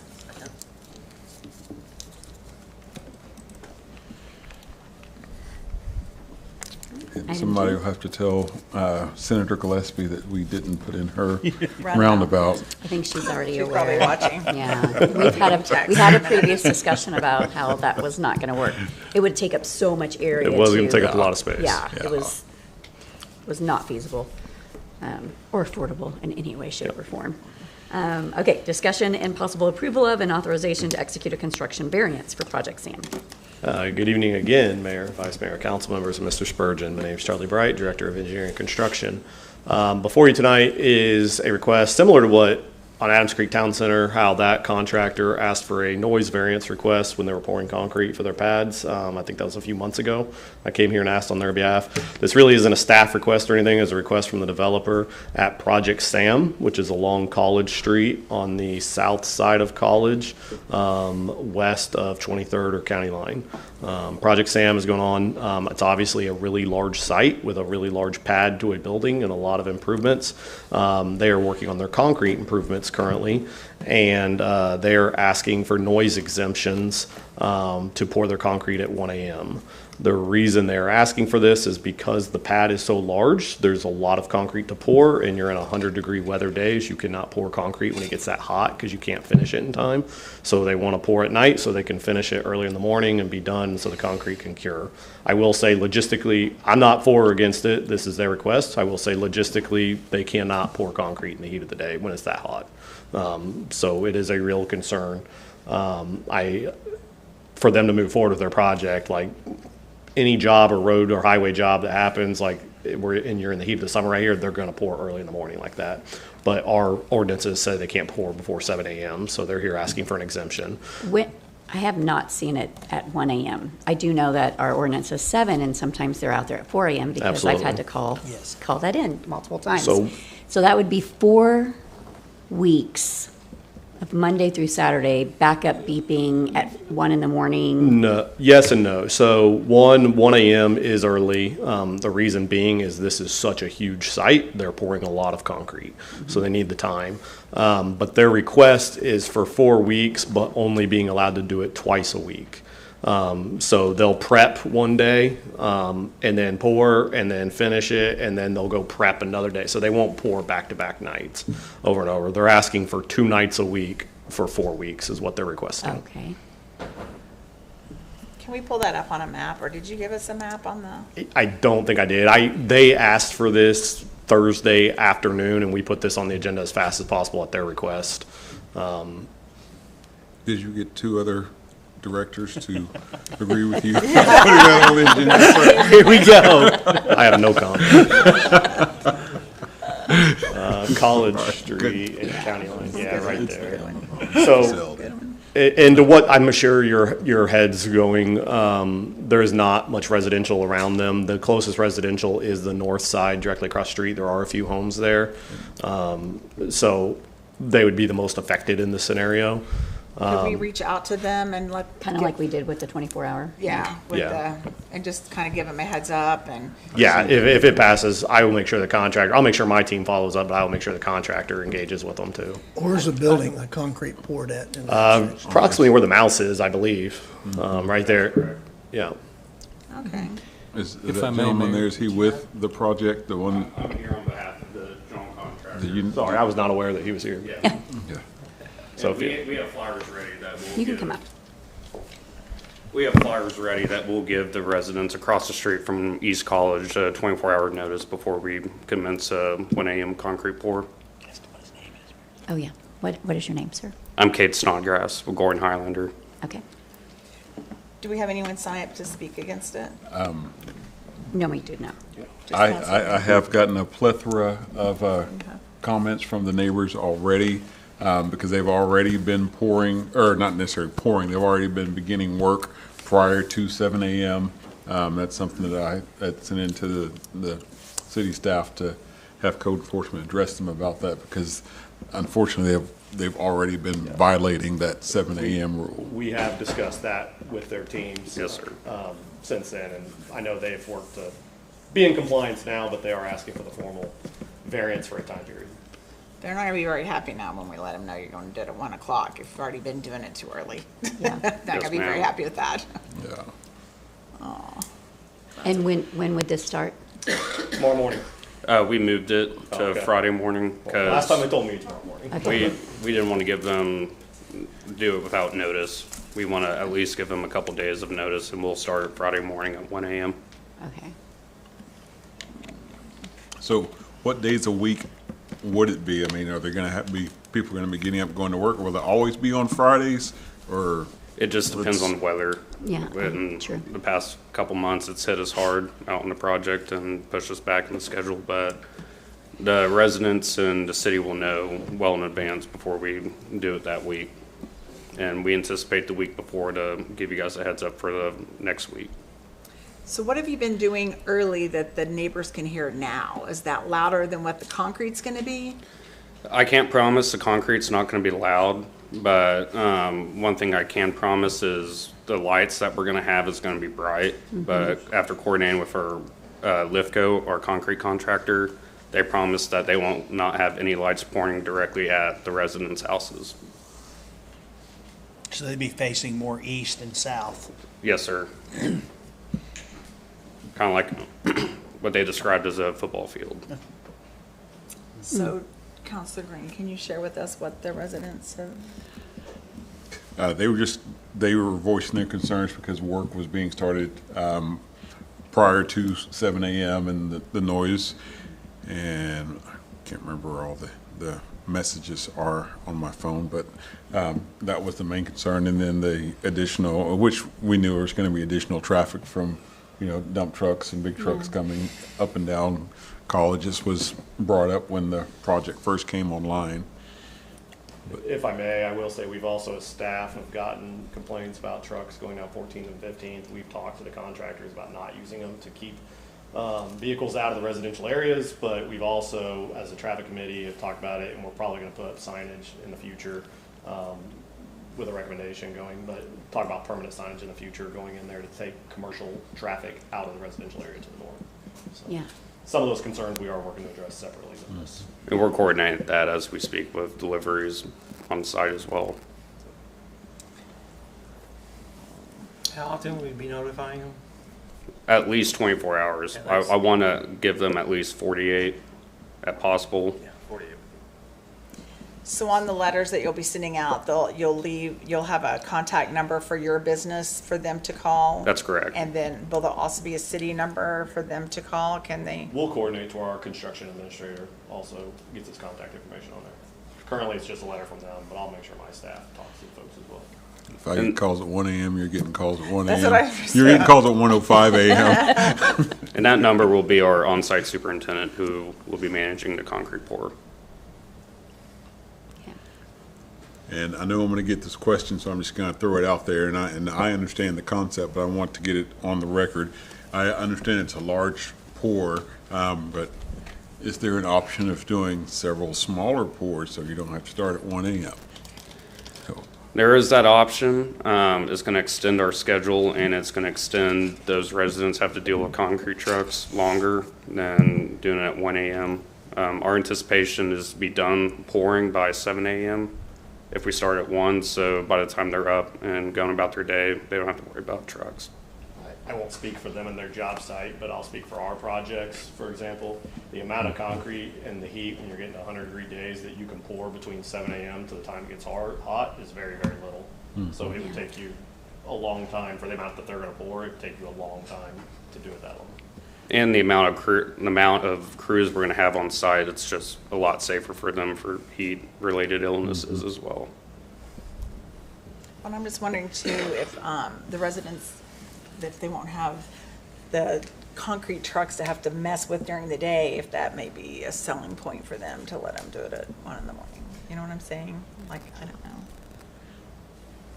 know. I'm not getting the phone calls in the morning, so like, I'm kind of listening, I'm like, you know. But no one signed up today to talk against this, Mayor. No. It is one of those deals. It's part of the progress in getting the project done. Well, as council knows, if I can add, just for the builder's representative, there's been a lot of change in that area. And so the residents have a legitimate right beyond you being here about concern the changes that are happening there with one of the other important projects that's happening to the further west. And then your great project is going to happen, and then we're going to turn around and we're eventually going to widen that road. And so there's a lot. And so, you know, on behalf of the council and myself, if you could just remain in compliance with those timeframes, that would cut down on the concerns that the council members receive and help us support, you know, the development that's happening, especially since they're really going to be inconvenienced for probably the next 18 months. Yes, sir. Okay. And I completely agree. And our main objective is be safe and be good neighbors. Yeah. Okay.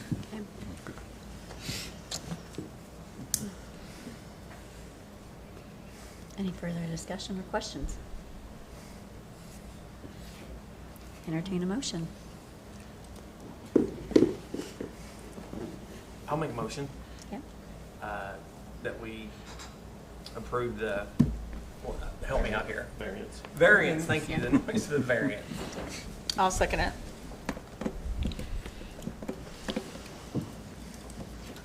And don't send the calls my way. They're all going to you, Councilor Pickle. Thank you, guys. There you go. It just would have been easier if you would have already followed the rules. Right. You know what I'm saying? Right. Just keep that in your hat for next time. Yes, All right, item E is consideration, discussion, and possible approval of PUD 2825-2026. Good evening again, Mayor. PUD 2825-2026 and BAZ 2901-2026 involve a 2.53 acre parcel located 1/4 mile north of Kenosha Street or 71st Street, 1/3 mile west of Aspen Avenue or 145th East Avenue. The applicant is requesting the underlying zoning be changed from RS Single Family Residential to RMF Residential Multifamily. This request is proposing to change the zoning on this property from RS Single Family Residential to RMF Residential Multifamily with PUD 2825-2026. The applicant is proposing a 1-lot, 1-block multifamily development comprised of 3-bedroom townhomes with attached garages and a maximum of 29 units is proposed. RMF zoning is allowed in Comprehensive Plan Level 3. The proposed development will meet the requirements of RMF zoning except where modified by the PUD. Access to the proposed development will be provided along West Oakland Place and North Elder Place. The surrounding comprehensive plan and zoning land uses are as followed. To the north is level 3 planning, or comprehensive plan designation and level 6. The zoning is RMF with a PUD 116 and IL industrial light. The current uses are a senior living facility, and to the east of that is a prefabrication concrete business. To the east is comprehensive plan level 3. The zoning is RSP with PUD 318. The current use is single family residential. To the south is level 3. The zoning is RSP with PUD 318. The current use is single family residential. To the west is levels 2 and level 6. The zoning is RSC, CH with PUD 116, and the current uses are single family residential and a mini storage.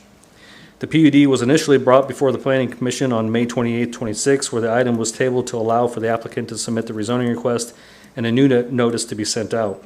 In their meeting of June 25, 2026, the Planning Commission recommended approval for one vote of PUD 2825-2026 and BAZ 2901-2026 per staff recommendations, which include the following conditions. 1, specific amenities and features be listed in the PUD to justify qualifying the detention pond as an active open space. 2, correcting landscape buffer to landscape edge as marked on pages 4 and 6.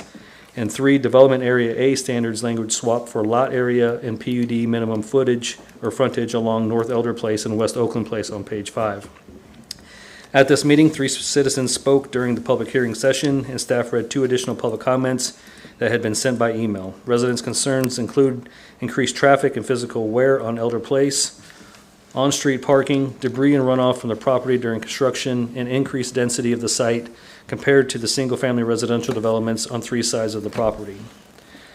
Per staff recommendations, we recommend you approve PUD 2825-2026 and BAZ 2901-2026 with the above list conditions being met.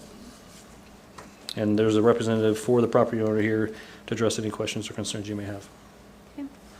We also have 2 residents signed up for discussion. We'll start with the residents. Leo Seymour. You didn't make, okay. And then we have Marty Rhodes. Mr. Rhodes? Marty. Yep. It's your time. Sorry. Nope. You need help? Nope, never. I got it. It's past his bedtime. Need a break? Wouldn't be bad. I'm Marty the Marine. I've been here before, and I want to thank you for one thing before I start. Thank you for the honor that you gave me and 11 other veterans in the last parade that we had here just recently for all the veterans. God bless you. Semper Fi. Semper Fi. Okay. I'm here to talk to you about some of the conditions that we are worried about at the townhouse addition in our area. One is we just got through with a horror story with the monster that was built next to our apartment house, which houses 45 people of elderly. And it was a monster. We'd had enough trouble. Now, where that's behind us, we want to talk to the builder about constructing a 6-foot trash barrier around the property.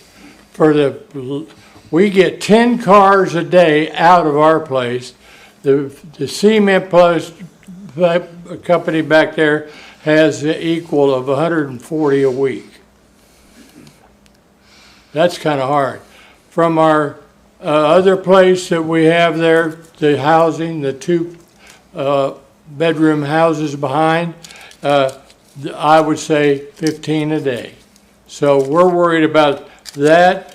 If we can get the guy to do that, that would help. Because I've got one 94 and a 92-year-old in there, and we don't have anybody for a rake to use for those people.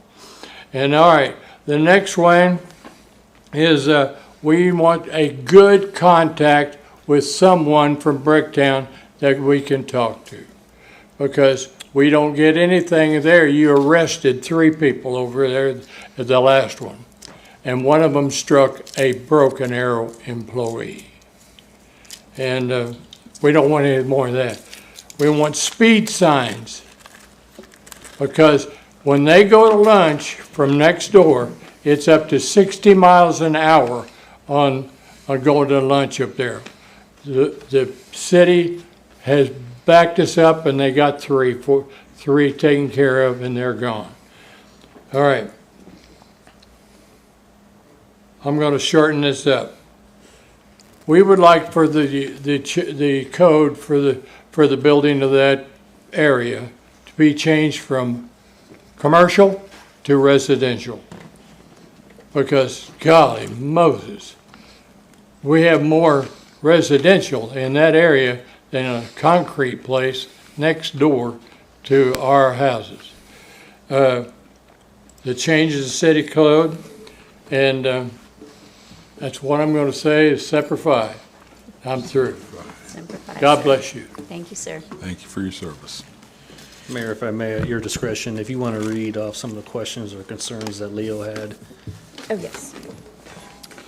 He put gated question mark, adult only, leasing or selling, question mark, noise. Noise question mark, informed 6-11, I'm not sure what that. I don't remember what that one was. Yeah. It's a couple after 6, 7. Stop. That is not It's too late to ask. Yeah, no, it wasn't for him, it was for, yeah, this was the other gentleman that didn't come. Yeah. So, which the gated, of course, would probably go along with what Marty was requesting at the fencing around the property, so. So for clarification, Marty was asking for a temporary 6-foot fence that was wrapped in black during Oh, construction to okay, because of contain the all trash the that debris and would- trash. Yeah. Got it, okay. And that question is, they're wondering if this project is a gated project. He wanted to know if it was only adults who were allowed to live there, and if Is it they're rental leasing or or selling? renting. Yep. Okay. So those are some of their questions. Yeah. Okay. And I think one of their concerns too was they wanted to make sure that the dust was taken care of, and we told them that Yes. there were things in place to take care of that as well.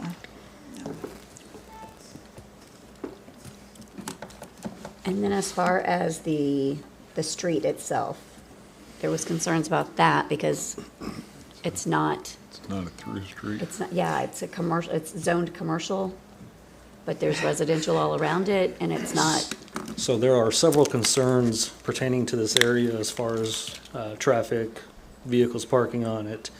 A lot of those were discussed last week at our traffic control committee, so we will be making recommendations to the city manager to address some of those, including a traffic signal or impact analysis at 71st and Elder.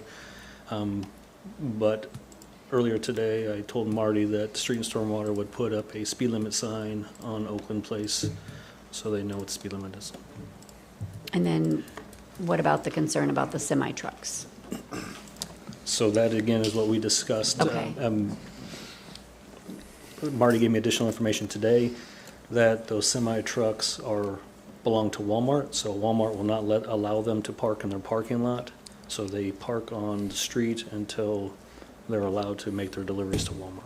So for the time being, we are going to reach out to the businesses in the area, which are Dollar General, the UPS store, and Walmart, to see if we can curb this issue and get those trucks off the road before we have to take additional measures.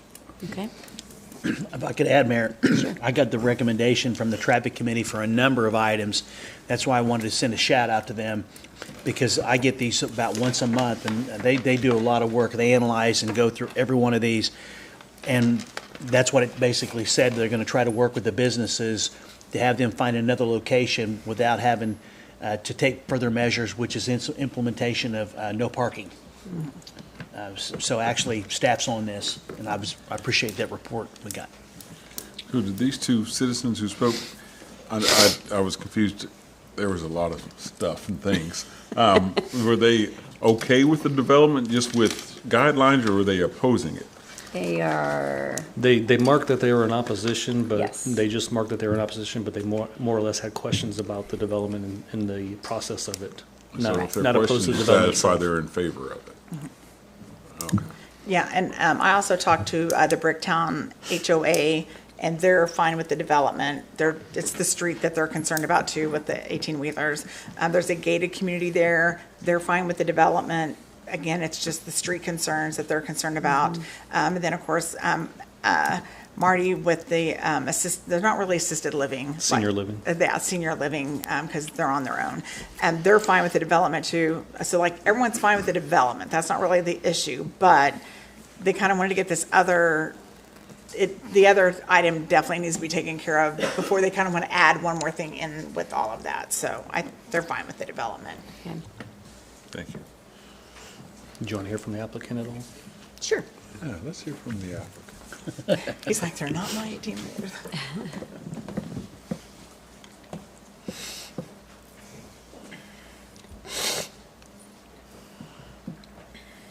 Good evening. Good evening. Good evening.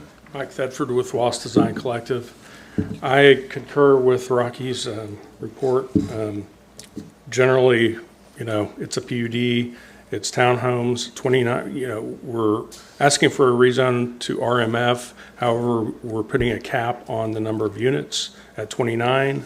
I think doing the math last time at Planning Commission, we were talking about roughly half of that could be developed as it is. So we're really talking about a net of maybe 15 residents. So concerning everything else around the site, that kind of caught us by surprise at the time.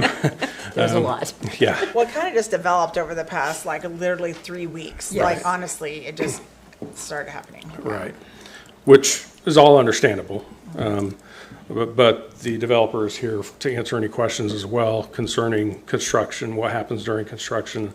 Everything's going to be in compliance with all the engineering requirements, DEQ, all that stuff. So I guess if you had any questions specific to the PUD, maybe I can answer them. Yeah. What's the dark green space in the lower right corner? That is detention, Okay. and this is That's conceptual, what I thought it mind was. you. But, Right. we're designating that as active recreation, and, that could be a number of things, but generally it could be just seasonal practice, play area.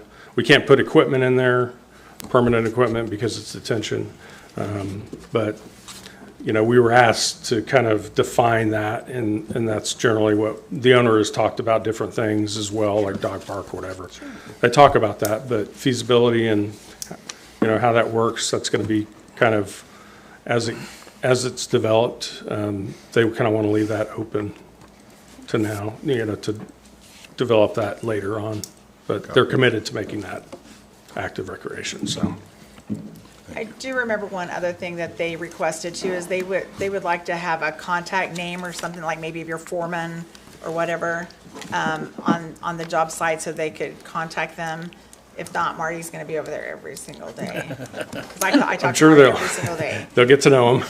Okay. I think that during the when the building permit's pulled and as site is developed, She's shaking her head. they wouldn't want to call me, I don't think. Already has Nicole's number. I think Okay, the developer could. And then, I think one of their, which I think I explained it to him the right way, so, the driveway that goes this way goes into Bricktown, and it lines up with that neighborhood there. The senior living place is where this driveway goes out, and there's like a little, island or a median or whatever, and it goes out that direction. I think they were concerned about, there's some trees that are there that some of the residents park under, because I guess it's easier for them to park there. They were concerned about the trees, if they were gonna come down or not. I don't know if you got that far yet or not. We're pretty limited on existing trees out there, and I can't say that there's going to be any left with the development, but because it's Pretty, a whole lot of space. Yeah. Yeah, there's not much space to, and that is right of way too. Yeah. So, Yeah, and they're right next to the curb. You might have said, and I just missed it, but for one thing, are they rental? Are they going to be sold individually? these are rental. Okay. Yes. Parking, do they have a parking place in front of each one? Yes, well, it's not really delineated on there, but the middle part of the internal part of the site is going to be parking and driveways. So, and this exceeds the parking requirements Okay. for the density. So they and will have a place to park their vehicles? is what On you're site, saying. correct. And that's a vehicle parked in front of each one that's Yes. showing there now? Yes. Okay. All right. One in the garage, one on the driveway, and then we have some others scattered throughout the site. And I think it's one of his questions too, will it be gated or not gated? No. Okay.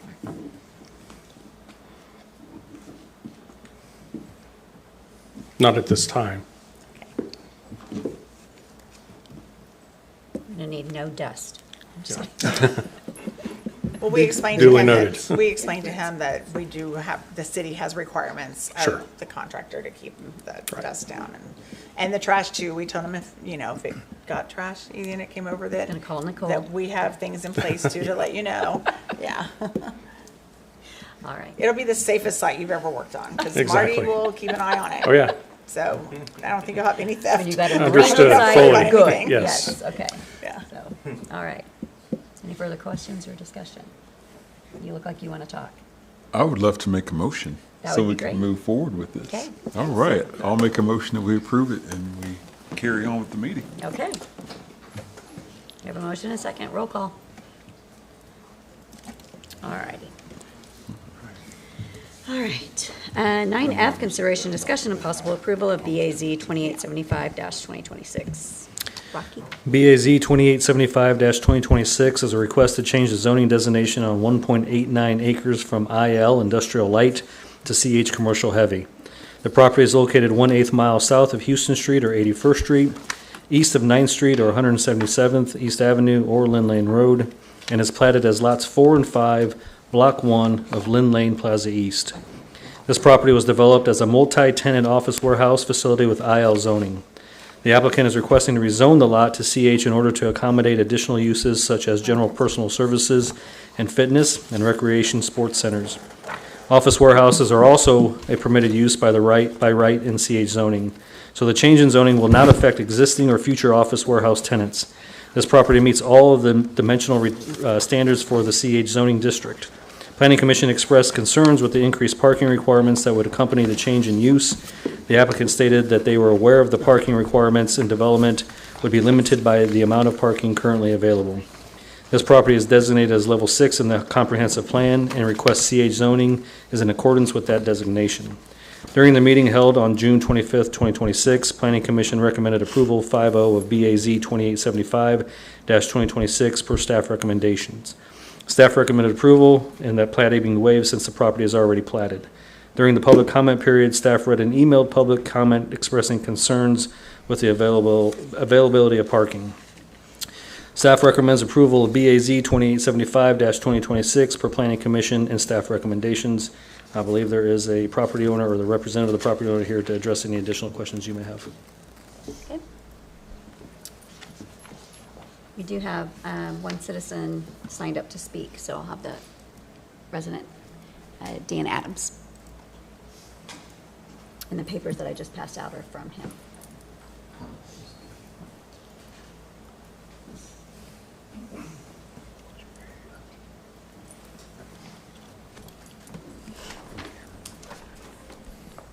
Hey, good evening, councilors. And my name is Daniel Adams, and I live at 8300 South 225th East Avenue, Broken Arrow. And I've been a Broken Arrow resident since 1972. We own property on the north and south sides of the subject property being discussed. Our concern is that there will not be adequate parking for heavy commercial activities. We own and manage 7 office warehouse projects in Broken Arrow and Tulsa with spaces from 1,000 to 10,000 square feet, which which we lease. So I understand tenant parking needs. I understand the subject property was built to accommodate small users. From our experience, there was not enough parking currently to accommodate the demand for this type of small unit tenant. Therefore, there would definitely not be enough parking for heavy commercial with customers coming and going or dance studio events. There can be no parking in the front of the building because there's a mutual easement, access easement there. As the buildings were constructed near the mutual access easement, because of this, tenants and customers will sometimes be parking on our property. That's the main thing we're concerned about. The limited parking there. They'll be parking on our property. We've got, on the south side, we've got tenants. On the north side, it's just vacant land. And I just wanted to, I gave everybody Exhibit A, which talks about recreational and entertainment type stuff.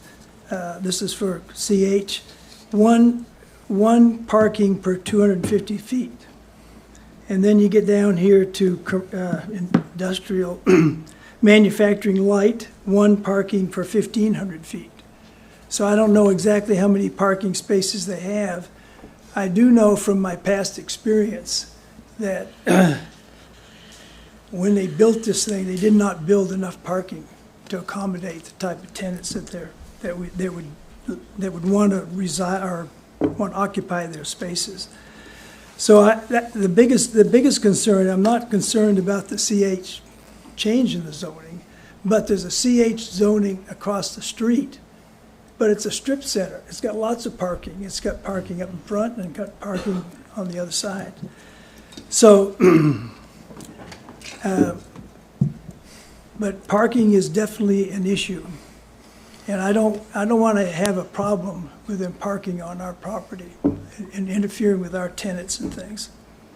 So that is, then I showed another Exhibit B was just showed the subject property, and then on the top it showed the vacant land we own, and then down below it shows the occupied land that we own. So, thank you. And Mr. Adams, real quick, so your property is to the south of this subject? And north. Oh, so you're on, okay, both sides? Right. Okay. Is something currently being built to the north? No, there's nothing. By the,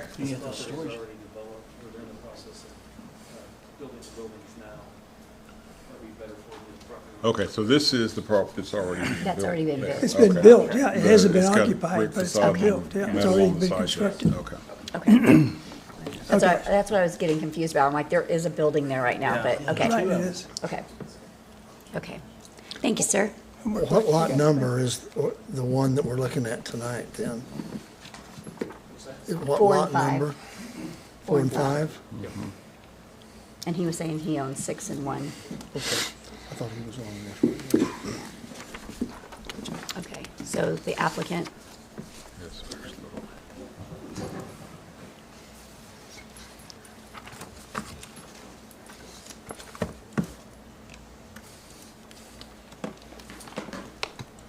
Good evening. My name is Luke Denai. I'm a Broken Arrow resident, representing CSD Properties. We built 30 office warehouse units on this property. Once we started marketing the property, we realized the requests that we were getting were for uses that didn't comply with IL. So we are requesting the zoning change so that we can open it up to more uses. We do realize that there is a parking limitation on this property, and the uses would have to comply with parking requirements. So we are aware of that. Most likely, just a small handful of the warehouse units would be used for commercial use. Most of them will probably still be used for office warehouse. That is our intention. But we want to open it up to have some options for other uses. I had a person reach out that they said their dance studio Yes. was wanting to move there, and it was a competitive dance, and they wanted to move into that location. And most likely, that would be the primary commercial use. in that space. They're requesting 4,000 square feet. I would think, based on the kind of the rough numbers we've run so far, if they were to occupy that 4,000 square feet, that would probably max us out for our, for that type of use, and everything else would have to be office warehouse. So can you speak to his concerns about parking there? Because, I mean, for instance, my daughter was in dance, and I know when they have recitals, you know, the mom comes and the grandmas come and the aunts come and the uncles come, and, you know, so, yeah, what is your parking plan for that property, for that kind of usage? The dance studio specifically has said that most of their instruction will happen in the evenings, when the rest of the office warehouse type use is usually not very busy. But for the most part, when we count the numbers, we think that they fit on site. We would do everything we can to prevent people from using other people's property for parking. And I'm not sure which measures we could take other than some signage, but that's our intention.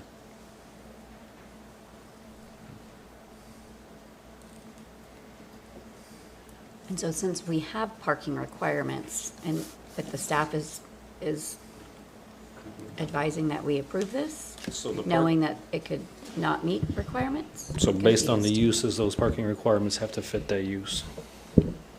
So in this case, the one per 250 square feet would have to be applied here for the use that they're talking about. So what they have now, does it meet that requirement for the commercial heavy?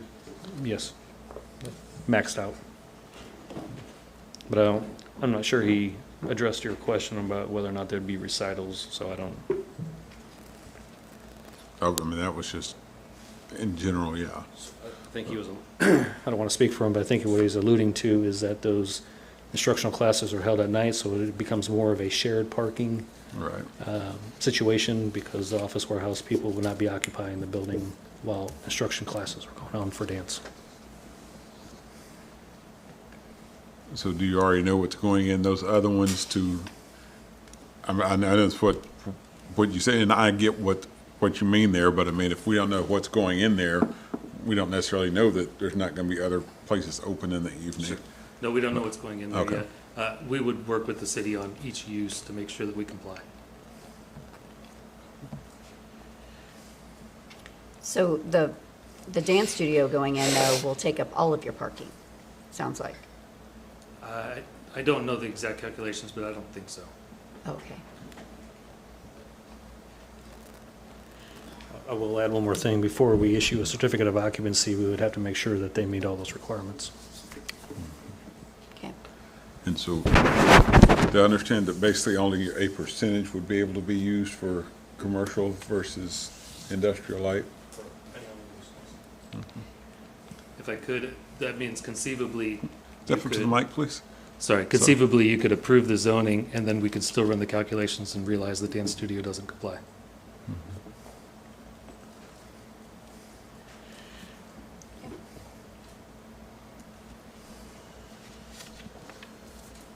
Further questions or concerns?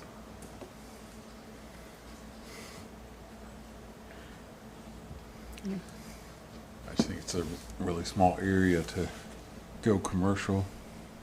And I get it, the whole thing won't be, but I don't know, that's just my concern.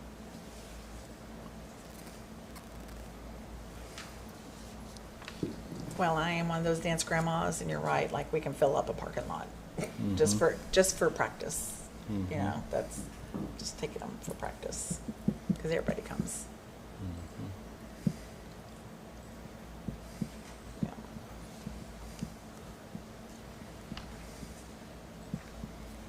So if nobody else is making, my motion would be to deny this request. I don't know if it'll get a second, but that would be my Second. motion.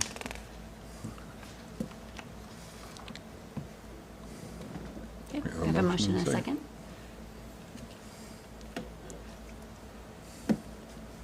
No, just one vote. Roll call.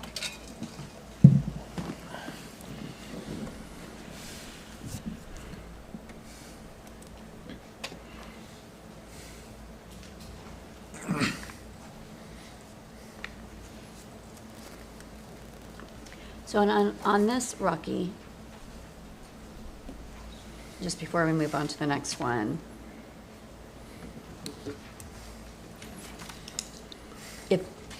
if things change with it, he's able to come back before us. Is that correct?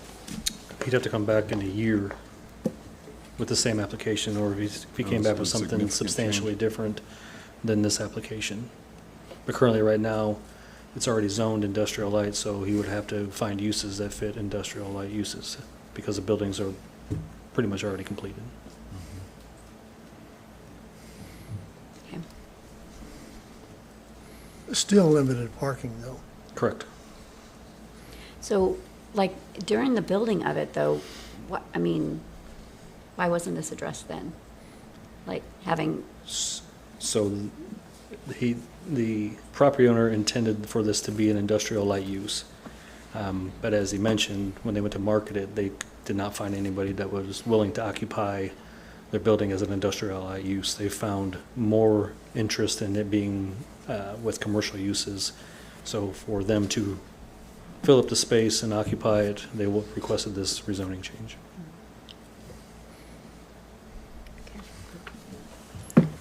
all right, thank you. Item 10 is preview ordinances. 10A, consideration, discussion, and possible preview of an ordinance adding Section 2-190 to Chapter 2, Administration. Trevor, I'm going to let you handle that. It's getting late. Thank Trevor. you. Thank you, Mayor. I'm happy to. Vice Mayor, Council, Mr. Spurgeon. As you may know, the Treasury Department had ceased production of the penny. And so in response to that, the Oklahoma House has passed what's called the Oklahoma Common Sense Act, which basically requires the elimination of the penny and procedures for rounding up cash payments to the nearest 5 or 10 cents in accordance with specified rules of the statute. And so ultimately, we really don't have a choice in this. It's a state law that requires this. It just implements the state law. I'm happy to answer any questions. I could talk to you in detail about the rounding procedures if you'd like. But I'll open it up for questions. Okay. Any questions? No? Okay. I'd make a motion we preview the ordinance and set it for adoption. Second? Roll call?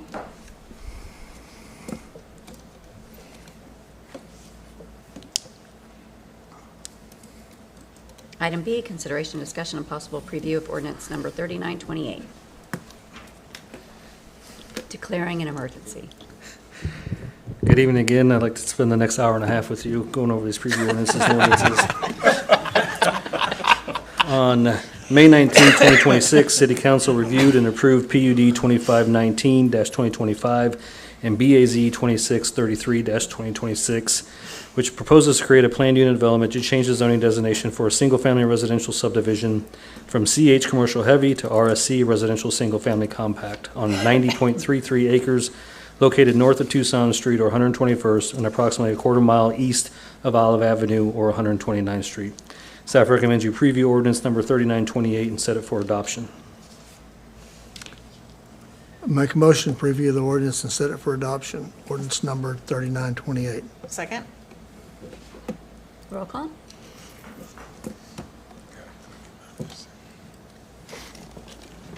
And I will add, we are already looking at widening this area. I just wanted, Yes. just wanted to put that out there. Yes, ma'am. Okay.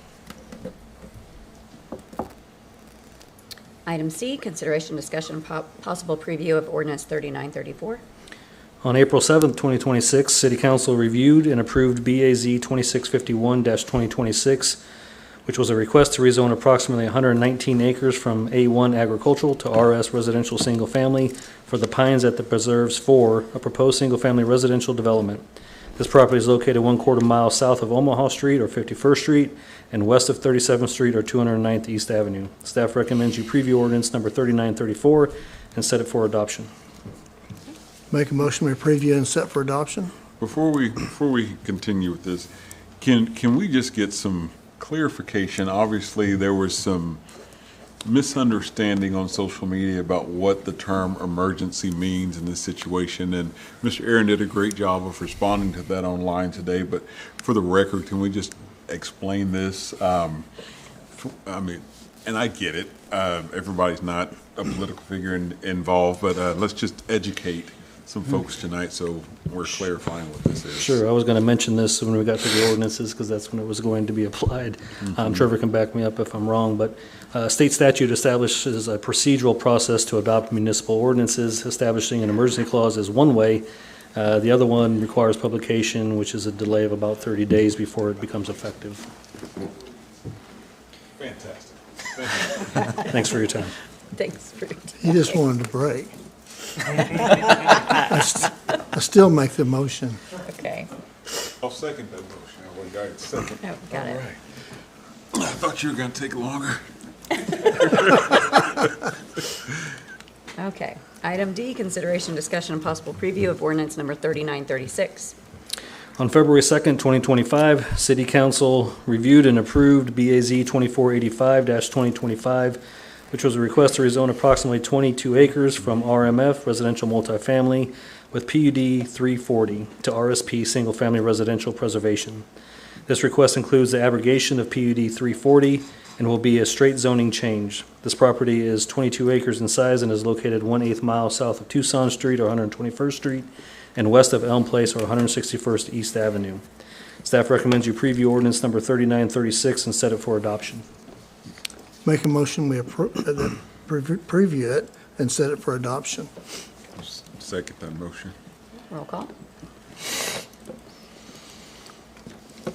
Item E is consideration, discussion, and possible preview of ordinance number 3940.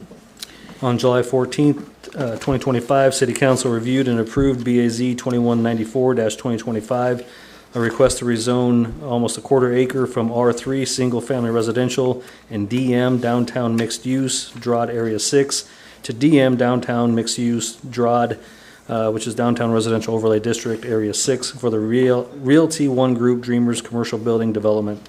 The property is located 1/3 mile north of Houston Street or 81st Street and 1/10 mile east of Elm Place or 165th East Avenue at the northeast corner of Broadway Avenue and Date Avenue. Staff recommends you preview ordinance number 3940 and set it for adoption. Make a motion, we approve it. And I make a comment that these ordinances will come back to us when we preview it and set it for adoption. The adoption will come at the next council meeting. Yes, sir. So these are sitting there and we still get a second look at them during that meeting. Roll call.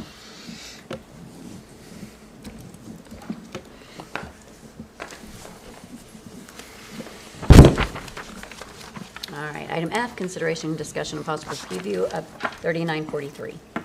On November 4th, 2025, City Council reviewed and approved BAZ 2310-2025, which was a request to rezone 7.5 acres from CG Commercial General to CH Commercial Heavy for East Broken Arrow Retail, a commercial development. The property is located at the southwest corner of the intersection of Kenosha Street or 71st Street and Oneida Road or 241st East Avenue or 65th Street. Staff recommends you preview ordinance number 3943 and set it for adoption. Make a motion that we preview it and set it for adoption. Second. Roll call.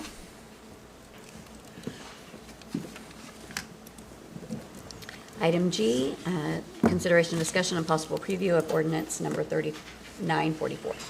On October 7th, 2025, City Council reviewed and approved BAZ 2232-2025, a request to rezone 3/4 of an acre from RS Single Family Residential to ON Office Neighborhood for a proposed office neighborhood development. The property is located south of the southeast corner of the intersection of Kenosha Street or 71st Street and 23rd Street or 193rd East Avenue or County Line Road and is addressed as 201 Angus Drive. Staff recommends you preview ordinance number 3944 and set it for adoption. So move. Roll call.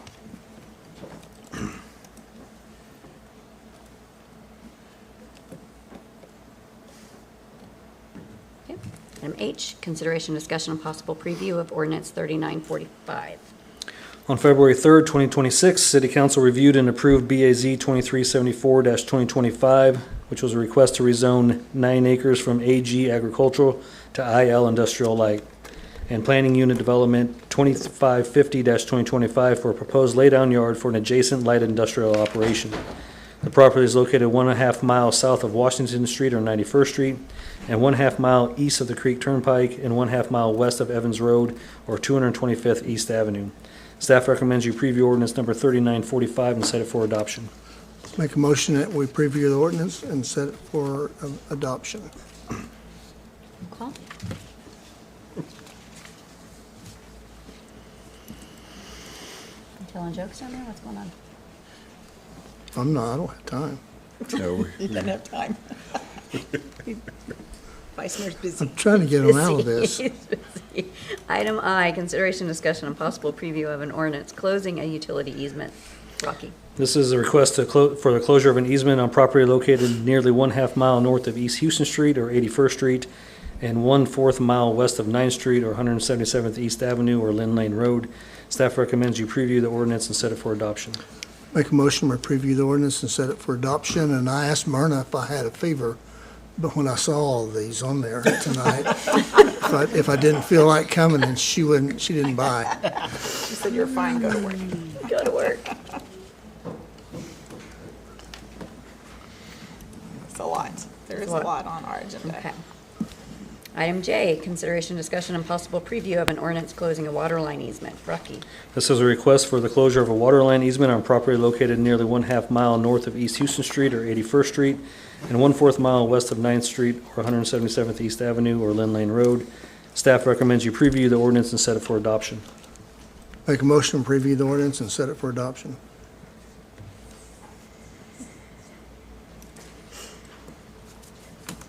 There's a lot of job security going on in tonight's meeting, I'll tell you that. Item K, consideration, discussion, and possible preview of an ordinance closing a water line easement. This request is for the closure of a water line easement on property located nearly 1/2 mile north of East Houston Street or 81st Street and 1/4 mile west of 9th Street or 177th East Avenue, Lynn Lane Road. Staff recommends you preview the ordinance and set it for adoption. I'll make a motion that we accept the preview and set it for adoption. Appreciate the break. You're welcome. Johnny's like, "I'm tired of carrying you all." All right, item 11 is ordinances. 11A, consideration, discussion, and possible preview of ordinance number 3924. Rocky. I think we missed What did I 10L. do, Al?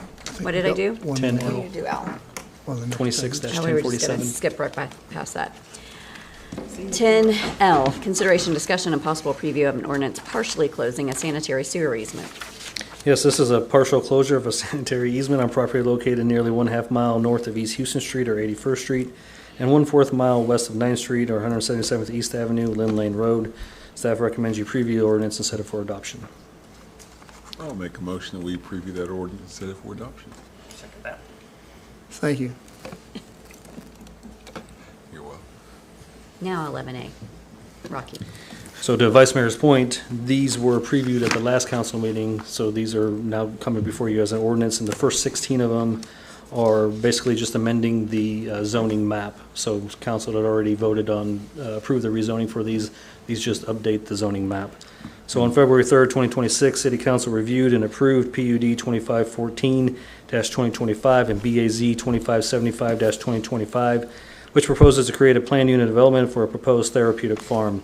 The property is located south of Washington Street or 91st Street and east of Aspen Avenue or 145th East Avenue. BAZ 2575-2025 and PUD 2514-2025 proposes to change the zoning designation for a pediatric therapy farm on 14.5 acres of land from RS and RM to CG and AG. More specifically, about 8 acres will be rezoned to CG to develop a pediatric therapy center, while 6.5 acres will be rezoned to AG. This split zoning will allow for the rear portion of the property to be used for the farm aspects of the development. Staff recommends you adopt ordinance number 3924 and approve the subsequent emergency clause. Do you need water? Because that's a lot of words. I'll get you one if you need one. 'Cause I would. I'm good, thank you. Okay. I'll make a motion. that we Just here approve. doing the people's business. Appreciate you. We appreciate you, Rocky. Public servant. All right, item B, discussion, consideration, discussion, and possible approval Make of, a motion that we have emergency clause. Sorry to interrupt. roll call. Okay. Item C does have residents wanting to speak, just wanting to give you guys a pause for just a second. Yes, sir? Oh, got it, thank you. Item C is consideration, discussion, and possible adoption of ordinance number 3925. On January 6, 2026, City Council reviewed and approved BAZ 2489-2025 to change the zoning on 24, almost 25 acres from A1 agricultural to CH commercial heavy and IL industrial light, and PUD 2490-2025 for a planned unit development for American Storage of BA. The property is located west of the Creek Turnpike, east of North 37th Street or South 209th East Avenue, and north of East Houston Street or 81st Street. Staff recommends you adopt ordinance number 3925 and approve the subsequent emergency clause. We have Chuck Rowland signed up to speak. Oh, they. Okay, Braden. Okay, Linda Montgomery. And you're speaking in support and in opposition. Yeah, sort of. Okay. We just have questions. Kind of here for all the HOAs in our area. We're just 1/8 of a mile from that location. And we're not sure, is this a storage facility, it says, but we don't know what type of storage it is. Can we get more information on that? Okay. Go ahead. I can't speak to what type of storage it is other than a storage facility. We haven't gotten to the engineering plans of it yet. But I can tell you that along 209th Street is the commercial portion, and behind it will be the storage component of it. Okay, so they'll have commercial on. Okay. Along the front, yep. Okay, so storage could also be data. Could it be a data center, a mini No. data center? Okay. And we have a moratorium in place. Big, No. yes. Yes. Yes. So, Well, no, it cannot be. all the concerned residents will be very happy. Yes. That's Yes. all we wanted to know. But we're also curious, why did it say governmental administrative hearings? It was due, it was in the therefore document, and it says due to the government hearings, they needed to change the zoning or something due to, it was in Not the. sure about that one. I believe she's referring to the language in the ordinance itself. Maybe Trevor can allude to that.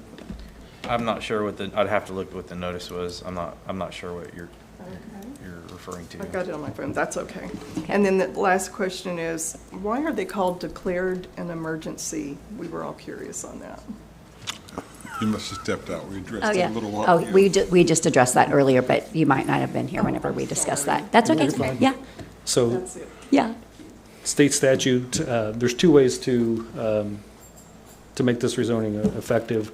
One, by state statute, is to declare an emergency clause, or the other is to publish it and wait approximately 30 days before it becomes effective.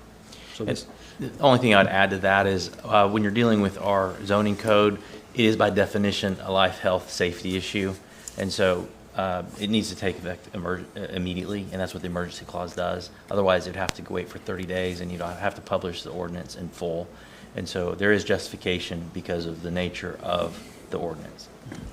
And I'm just quickly looking over the ordinance. I don't see where it talks about, but we'll look further into that about due to the government.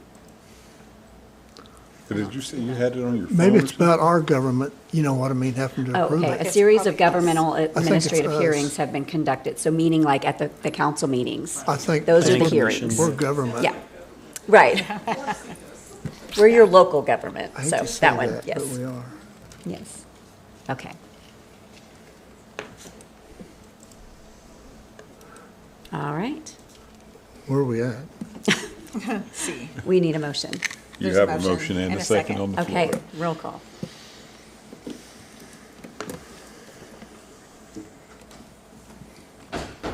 Okay. Item D, consideration, discussion, entertain a motion to declare the emergency. I'll make a motion to approve the emergency.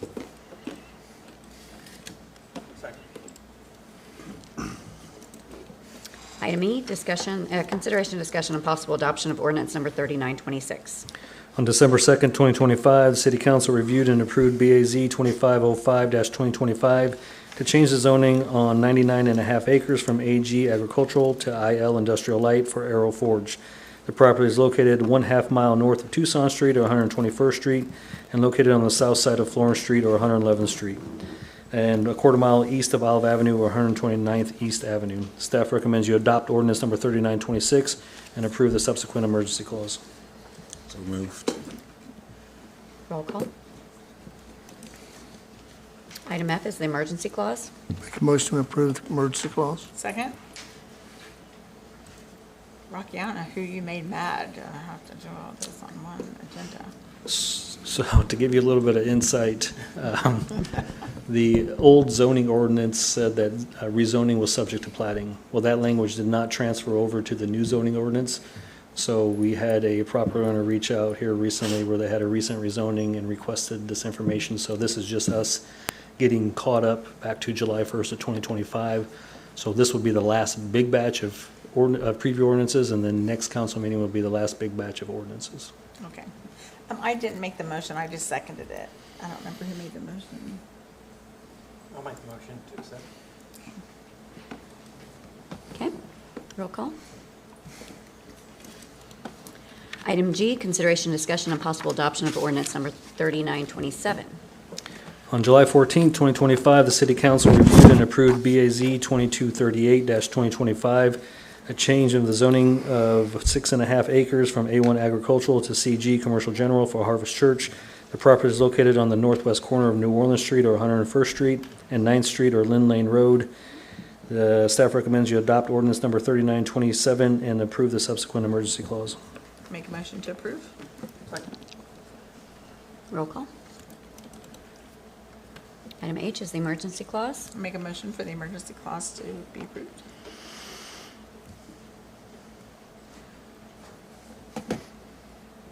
Second.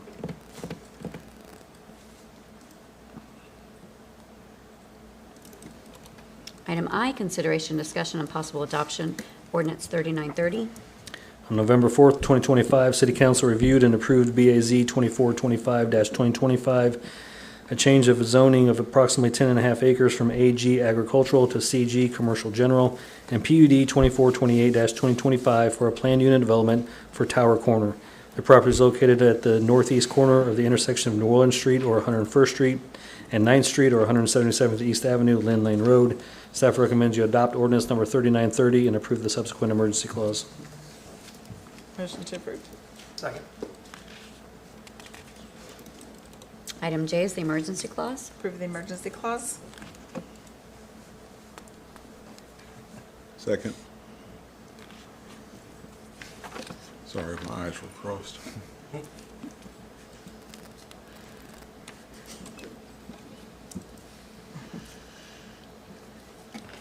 Item K, consideration, discussion, and possible adoption of 3931.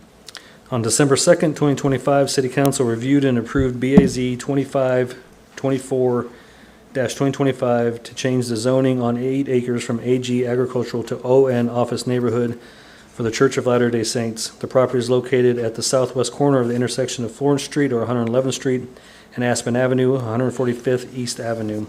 Staff recommends you adopt ordinance number 3931 and approve the subsequent emergency clause. Motion to approve? Second. Approve the emergency clause? Second.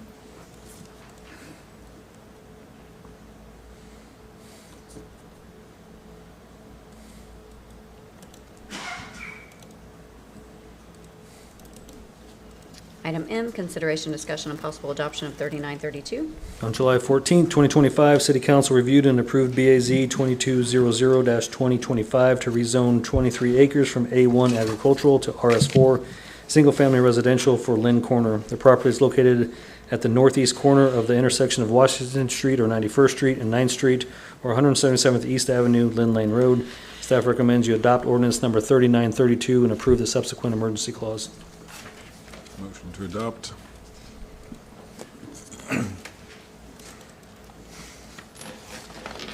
Item O is the emergency, no, it's not. And is it Nancy? Motion to N, approve the emergency N clause? is the emergency clause, thank you.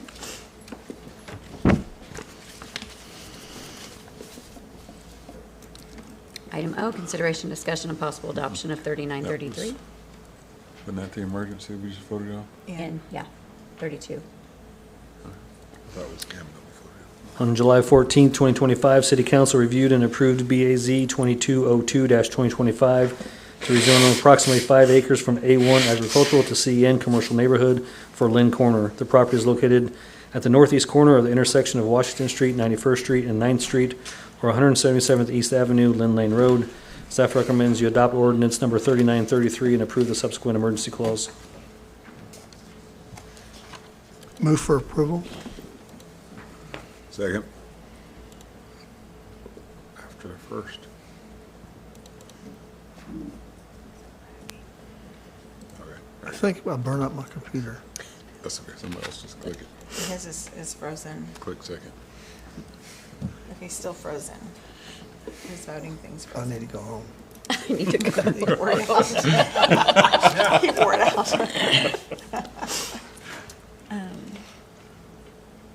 Are you good?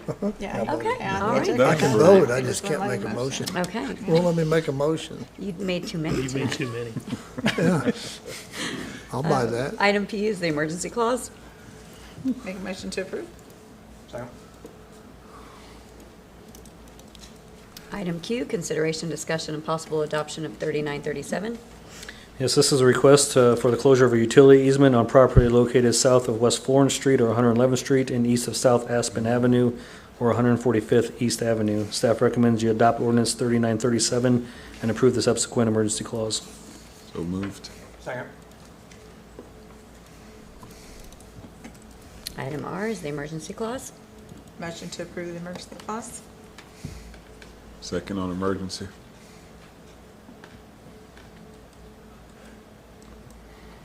Johnny must have reached his limit on On motions. You have to pay more. Yeah. Item S, consideration, discussion, and possible adoption of 3939. This is a request for the closure of a sanitary sewer easement on property located south of West Florence Street or 111th Street and east of South Aspen Avenue or 145th East Avenue. Staff recommends you adopt ordinance number 3939 and approve the subsequent emergency clause.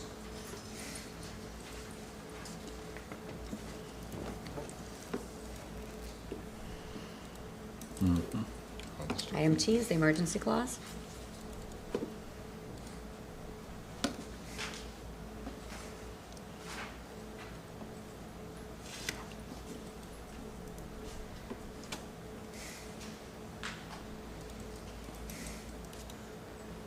Item U, consideration, discussion, and possible adoption of 3941.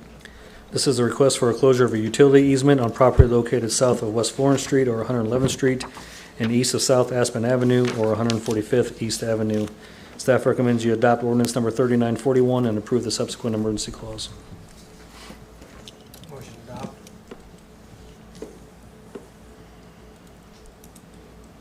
Item B is the emergency clause.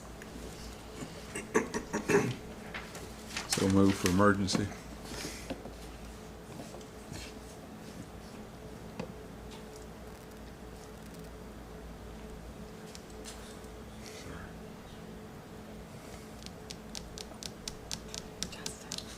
I clicked it. Click again. I'm out of motions. Item I W, make a consideration, motion we discussion, adjourn and the possible adoption of ordinance 3942. This is a request for a closure of a water line easement on property located south of West Florence Street or 111th Street and east of South Aspen Avenue or 145th East Avenue. Staff recommends you adopt ordinance number 3942 and approve the subsequent emergency clause. You didn't have time to pop your firecrackers, did you, while we were gone? A lot of paperwork. We gave him an extra day. X is the emergency clause. So move for emergency. Thank you, I appreciate your time.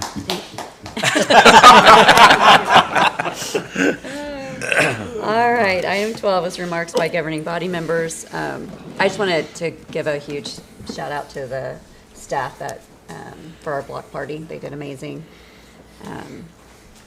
How long did we go? Fireworks? Almost 20 minutes. Yes. We counted it. Yes. We counted. So Yes. heard. Yes. Yes. We watched our clock. Yes, it was amazing. It was The great. Concert was great. Everybody did amazing. So also would like to go to the restroom, but but we're going to keep moving. Anyone else have any remarks? I just want to say we hosted the Oklahoma Women in Municipal Government and also the National League of Cities Women in Municipal Government. So over 200, 100 for Oklahoma and 100 nationally. And we had a great committee within our city that just knocked it out of the park. I mean, they were amazing. So much so other cities want to utilize our Yes, committee. yes, they do. Yes, they do. And we were able to host it without Yes. spending any city dollars, by the way. We were able to get enough sponsors, which I'm very proud of as well. And it was great. And the mayor and I actually attended a leadership conference last week in Kentucky with NLC, and they were still talking about our conference and how amazing it was. And the women that didn't get to attend really had, what do you call it, fear of missing out. Yeah, like FOMO. they were, FOMO. They were like, they so wanted to come after they heard how amazing it was. And so, and I told Mr. Spurgeon, without a doubt, we can say our senior center is definitely the best senior center in the whole nation, because out of 100 women, they all said they did not have anything like that in their cities. And they're taking back so many things that our city has and implementing it in their city, which I feel like is what it's all about. So, I just want, the committee was amazing. I don't think any of them are here. I think they are. Right now. But Councilor Ford is serving as the president of National League of Cities Women in Municipal Government currently, and you've done an outstanding job leading that organization this year. So thank you for that. And I've been to now 9 NLC Women's conferences for the summer conference. And you always go wherever the president resides, and I've never heard people talk about it. So yeah, our committee did amazing. So, yep. Anyone else?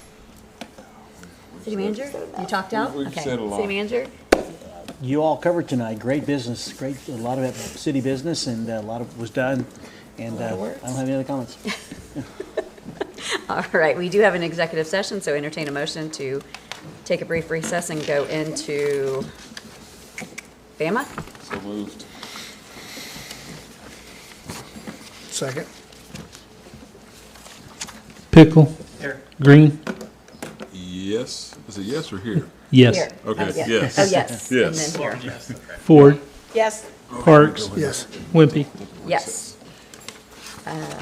All right, call the Broken Arrow Municipal Authority meeting to order. Roll call. Pickle. Here. Green. Still here. Ford. Here. Parks. Here. Wimpy. Here. Are there any items to be removed from the consent agenda? Make a motion to accept the consent agenda. Second that motion.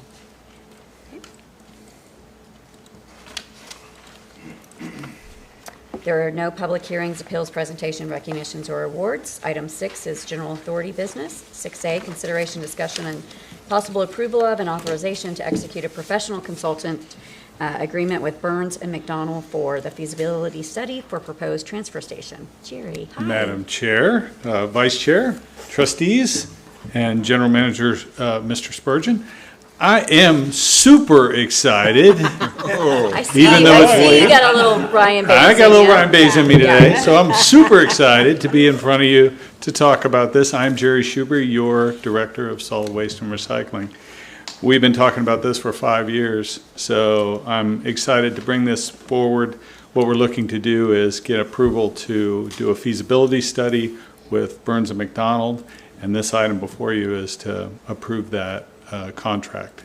I can answer any questions, but we've had a late night, so, and since we've been talking about this forever, the only thing I tell you is that this really gives us the opportunity to project ourselves forward into the future many, many years. I'd like to say 20, 30, 40 years into the future of what Broken Arrow can become. And I think that study is going to show that. But we will find out once we do it. Yes. So. Any questions, discussion? I just want to say I'm excited for this study as well. And if it's approved, I know that we have the best person to lead this for us to go into the future and to get all of our ducks in a row and be amazing. So, Jerry, we're so glad you're at the helm of this department. Best trash talker in the business. If we move, that's right, if we move forward for this. And I would love to make a motion to approve item 26-877. Second. All right. Any remarks by governing body members? Yeah, I have one comment. You know, we talked about, we're not talking about fireworks, I know. No, we're But not. my trip to Williamsburg, tremendous fireworks display. But what I want to talk about, they had a drone light, you know, fair going on there before the fireworks. It was dark, and it had an eagle. The eagle came over, and it was probably as wide as this room. And there was little lights, you know what I mean, make up the eagle. But the story is there's one little light out of place, and he run around all the time and couldn't find a place to get back in. So he tried to get back in to the eagle, and they would throw him out. The other ones would knock him out and go back. And finally, he found a blank space where that little light was able to get through. When he did, that was the biggest applause of the evening. Oh, my God. The little light found his home inside my the gosh. eagle. So it was a great display, you know, and also the fireworks was great. Thank you for sharing that. That's very nice. You didn't take up time. City My manager. computer's not working. I do, Madam Chair. Just want to say this, is that, you know, Kenny Swap taught me about 25 years ago, there's something called the four corners of the foundation of a community, and that is your streets, your stormwater, your water, and your sewer. And if you had a fifth corner, it'd be solid waste. And I appreciate the council approving this because it's so important, because if you think about what the governing body has done over the last 10 plus years, is we now have a long-range plan for water, we have a long-range plan for sewer, we have a long-range plan for stormwater, including the creation of a drainage committee that's addressing those very serious problems that come before the committee from residents and the issues they're dealing with. Obviously, road, I mean, there's going to be approximately 20 road widenings and a dozen intersection upgrades over the next 10 to 15 years. So one of the last pieces of our infrastructure is actually determining how to come up with a way in the long-term perspective of disposing of our solid waste and creating basically and dealing with green waste. And Councilor Ford is correct. We by far have one of the leading experts in the state. And what we needed to do the first few years Jerry was here to make that transition from collecting bags to actually to the carts, modernizing our operation, and we are now ready to take the next step because Jerry and his team, with the support of the council and administration, have addressed the number one responsibility is making sure the trash gets picked up in a timely and effective manner. So now we can actually move forward and look at about how to best way to dispose of this and possibly even partner. And I know this conversations have already started in creating a regional approach because everybody else has the same problems we do. And so thank you, Jerry. I want to appreciate you for your leadership and the rest of the folks who made this possible. And I thank the authority for your approval to move forward. Thank you, sir. All right, we have no executive session. Entertain a motion to adjourn. Motion to adjourn? Second.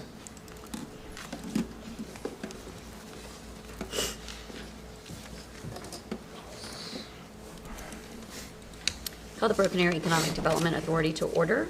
Roll call.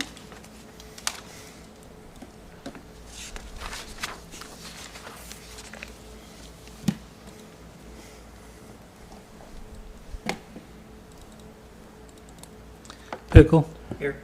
Green. Here. Ford. Here? Parks. Here. Wimpy. Here. Are there any items to be removed from the consent agenda? Go ahead. I make a motion to approve the consent agenda as it stands.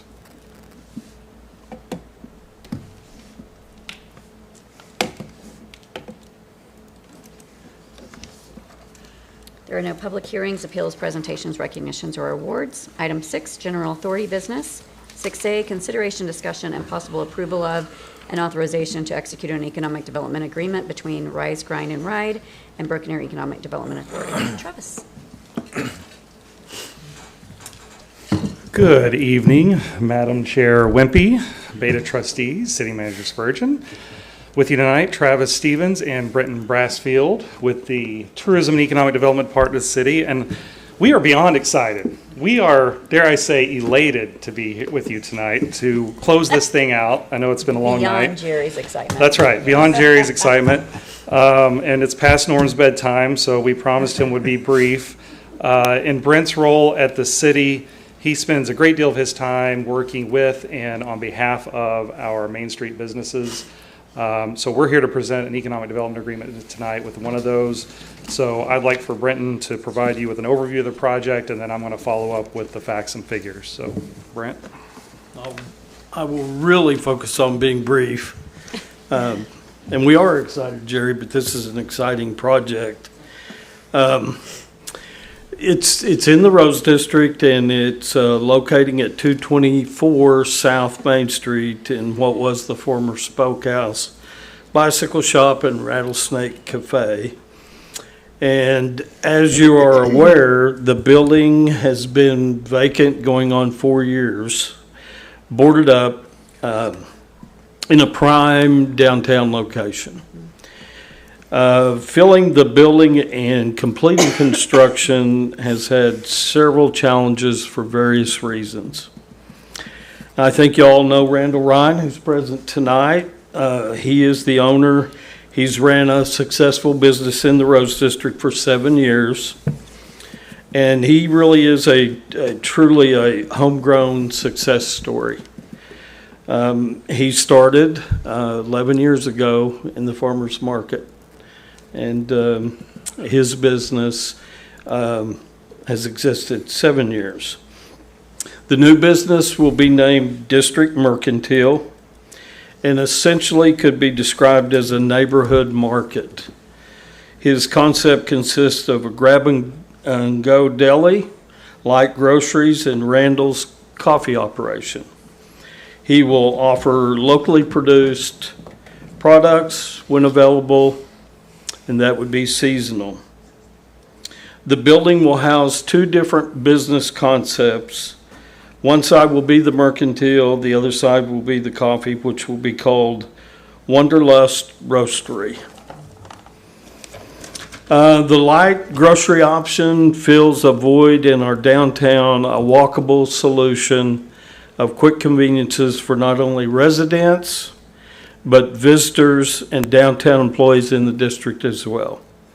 It is another piece of the puzzle in creating a downtown lifestyle, complementing all the great businesses we have currently in our downtown. This type, since the day that I stepped foot Broken Arrow, I thought we needed this. And Councilor Parks, which I guess should be trustee during this, you might remember, I guess at one time there was 3 or 4 different local markets in the Rose District. Correct. Interesting how that's circled around where we feel like we might need that again. But anyway, Randall, we've had a couple projects that have fallen through last minute. But Randall really is the perfect person to make it go. We started talking 2 years ago, 3 years ago. He has a great track record. He's one of the hardest working people I know. He has a background in food, and he's the owner of currently an established business in the Rose District. I firmly believe this could be a very successful public-private partnership. Travis? Thank you, Brent. Now for a quick breakdown of the agreement and the partnership. As Brent mentioned, this property's been vacant for quite a while. The reason for that is just because of the cost investment required to get this space back to operational. It's cost prohibitive at this point. As Brent said, we've had a couple close hits, but they actually ended up being misses. So that's why we feel that an EDA is justified in this case. Otherwise, we may be still looking at plywood boards for quite some time. Total cost of the developer of this project is estimated right around $255,000. Approximately $152,000 of that and some change is what we consider hard cost. So any of those improvements are things that will stay with the building. It's not like equipment that can go away or intellectual property or anything like that. So we feel a reasonable participation level for the city is a max of 50% of those hard costs, which comes up to a little more than $76,000. We also feel that 100% inclusion of any and all city permits or fees tied to permitting and inspections would also be an appropriate incentive for this project. So those are a little bit of an unknown, so we rounded up to a total of $80,000, which would be the cap of the city's participation level. A couple of important things to note. This agreement is set up as a reimbursement, so no money will be granted up front. After the project is completed, the developer can submit receipts showing proof of payment of the improvements, and then we even have to wait until the business is actually up and running and operating, and then the developer can submit for reimbursement. At that point, the city has 30 days. Potentially, we may not reach the $80,000 level if the costs come in short of that, which is great. However, if there are overruns and the cost exceeds what they expect, we're still capped at 80, and any additional charges are on the developer. So with that, we humbly ask this body to approve this EDA agreement between the city and this business entity. As Brenton said, Randall is here tonight. So Brent and I are here to answer questions. Randall is here to answer any questions should you have them. So. I'm so ready for a Mercantile and for him to move into the heart of the Rose District. Back in 2018, he brought his little bicycle coffee shop to my pop-up shop to see what a brick and mortar situation would be like for over a 6-week period. And so I love being a little sliver of his history of being in downtown Broken Arrow. That was the worst pop-up shop that I think I hosted because it was off of El Paso and no one could find it, even though it was like 4 steps off of Main Street, but I digress. But it is really cool to have you down and ready for those boards to come off the windows so that it doesn't sit as an eyesore anymore. So yeah. As the counselor who gets the privilege of representing the Rose District, Yeah. oh, that would be me. I've had the pleasure of meeting with Randall a couple times about this project and seeing his passion and excitement and all the hard work he's put in to get it to this spot. And I wholeheartedly support this venture that he is going on in the partnership with the city to help make that happen. Yeah. If there are no other comments, I'll make a motion that we approve it. I'm going to second it. Oh, David. So you Before we can, anything. I just want to reiterate for anyone that watches this is that the recommendation from the staff is focusing on the improvements that would remain with the building, which is consistent with the decisions previous councils have made with regard to public-private partnerships that we've done previously. I know that was important to the authority as well as the administration, because actually this is just another example of the partnerships that we have done, but is consistent with what was done several years ago. And just want to reiterate that and show my support for it as well. I also think it's a great opportunity to show that we not only support big business in Broken Arrow, but we support all business in Broken Arrow. That's a great point. All right. Oh, I should vote. Thank you all. Thank you. Any remarks by governing body members? No, ma'am. City manager? Congratulations, Randall. Yeah. All right. Entertain a motion to adjourn. Oh, yes, let's do.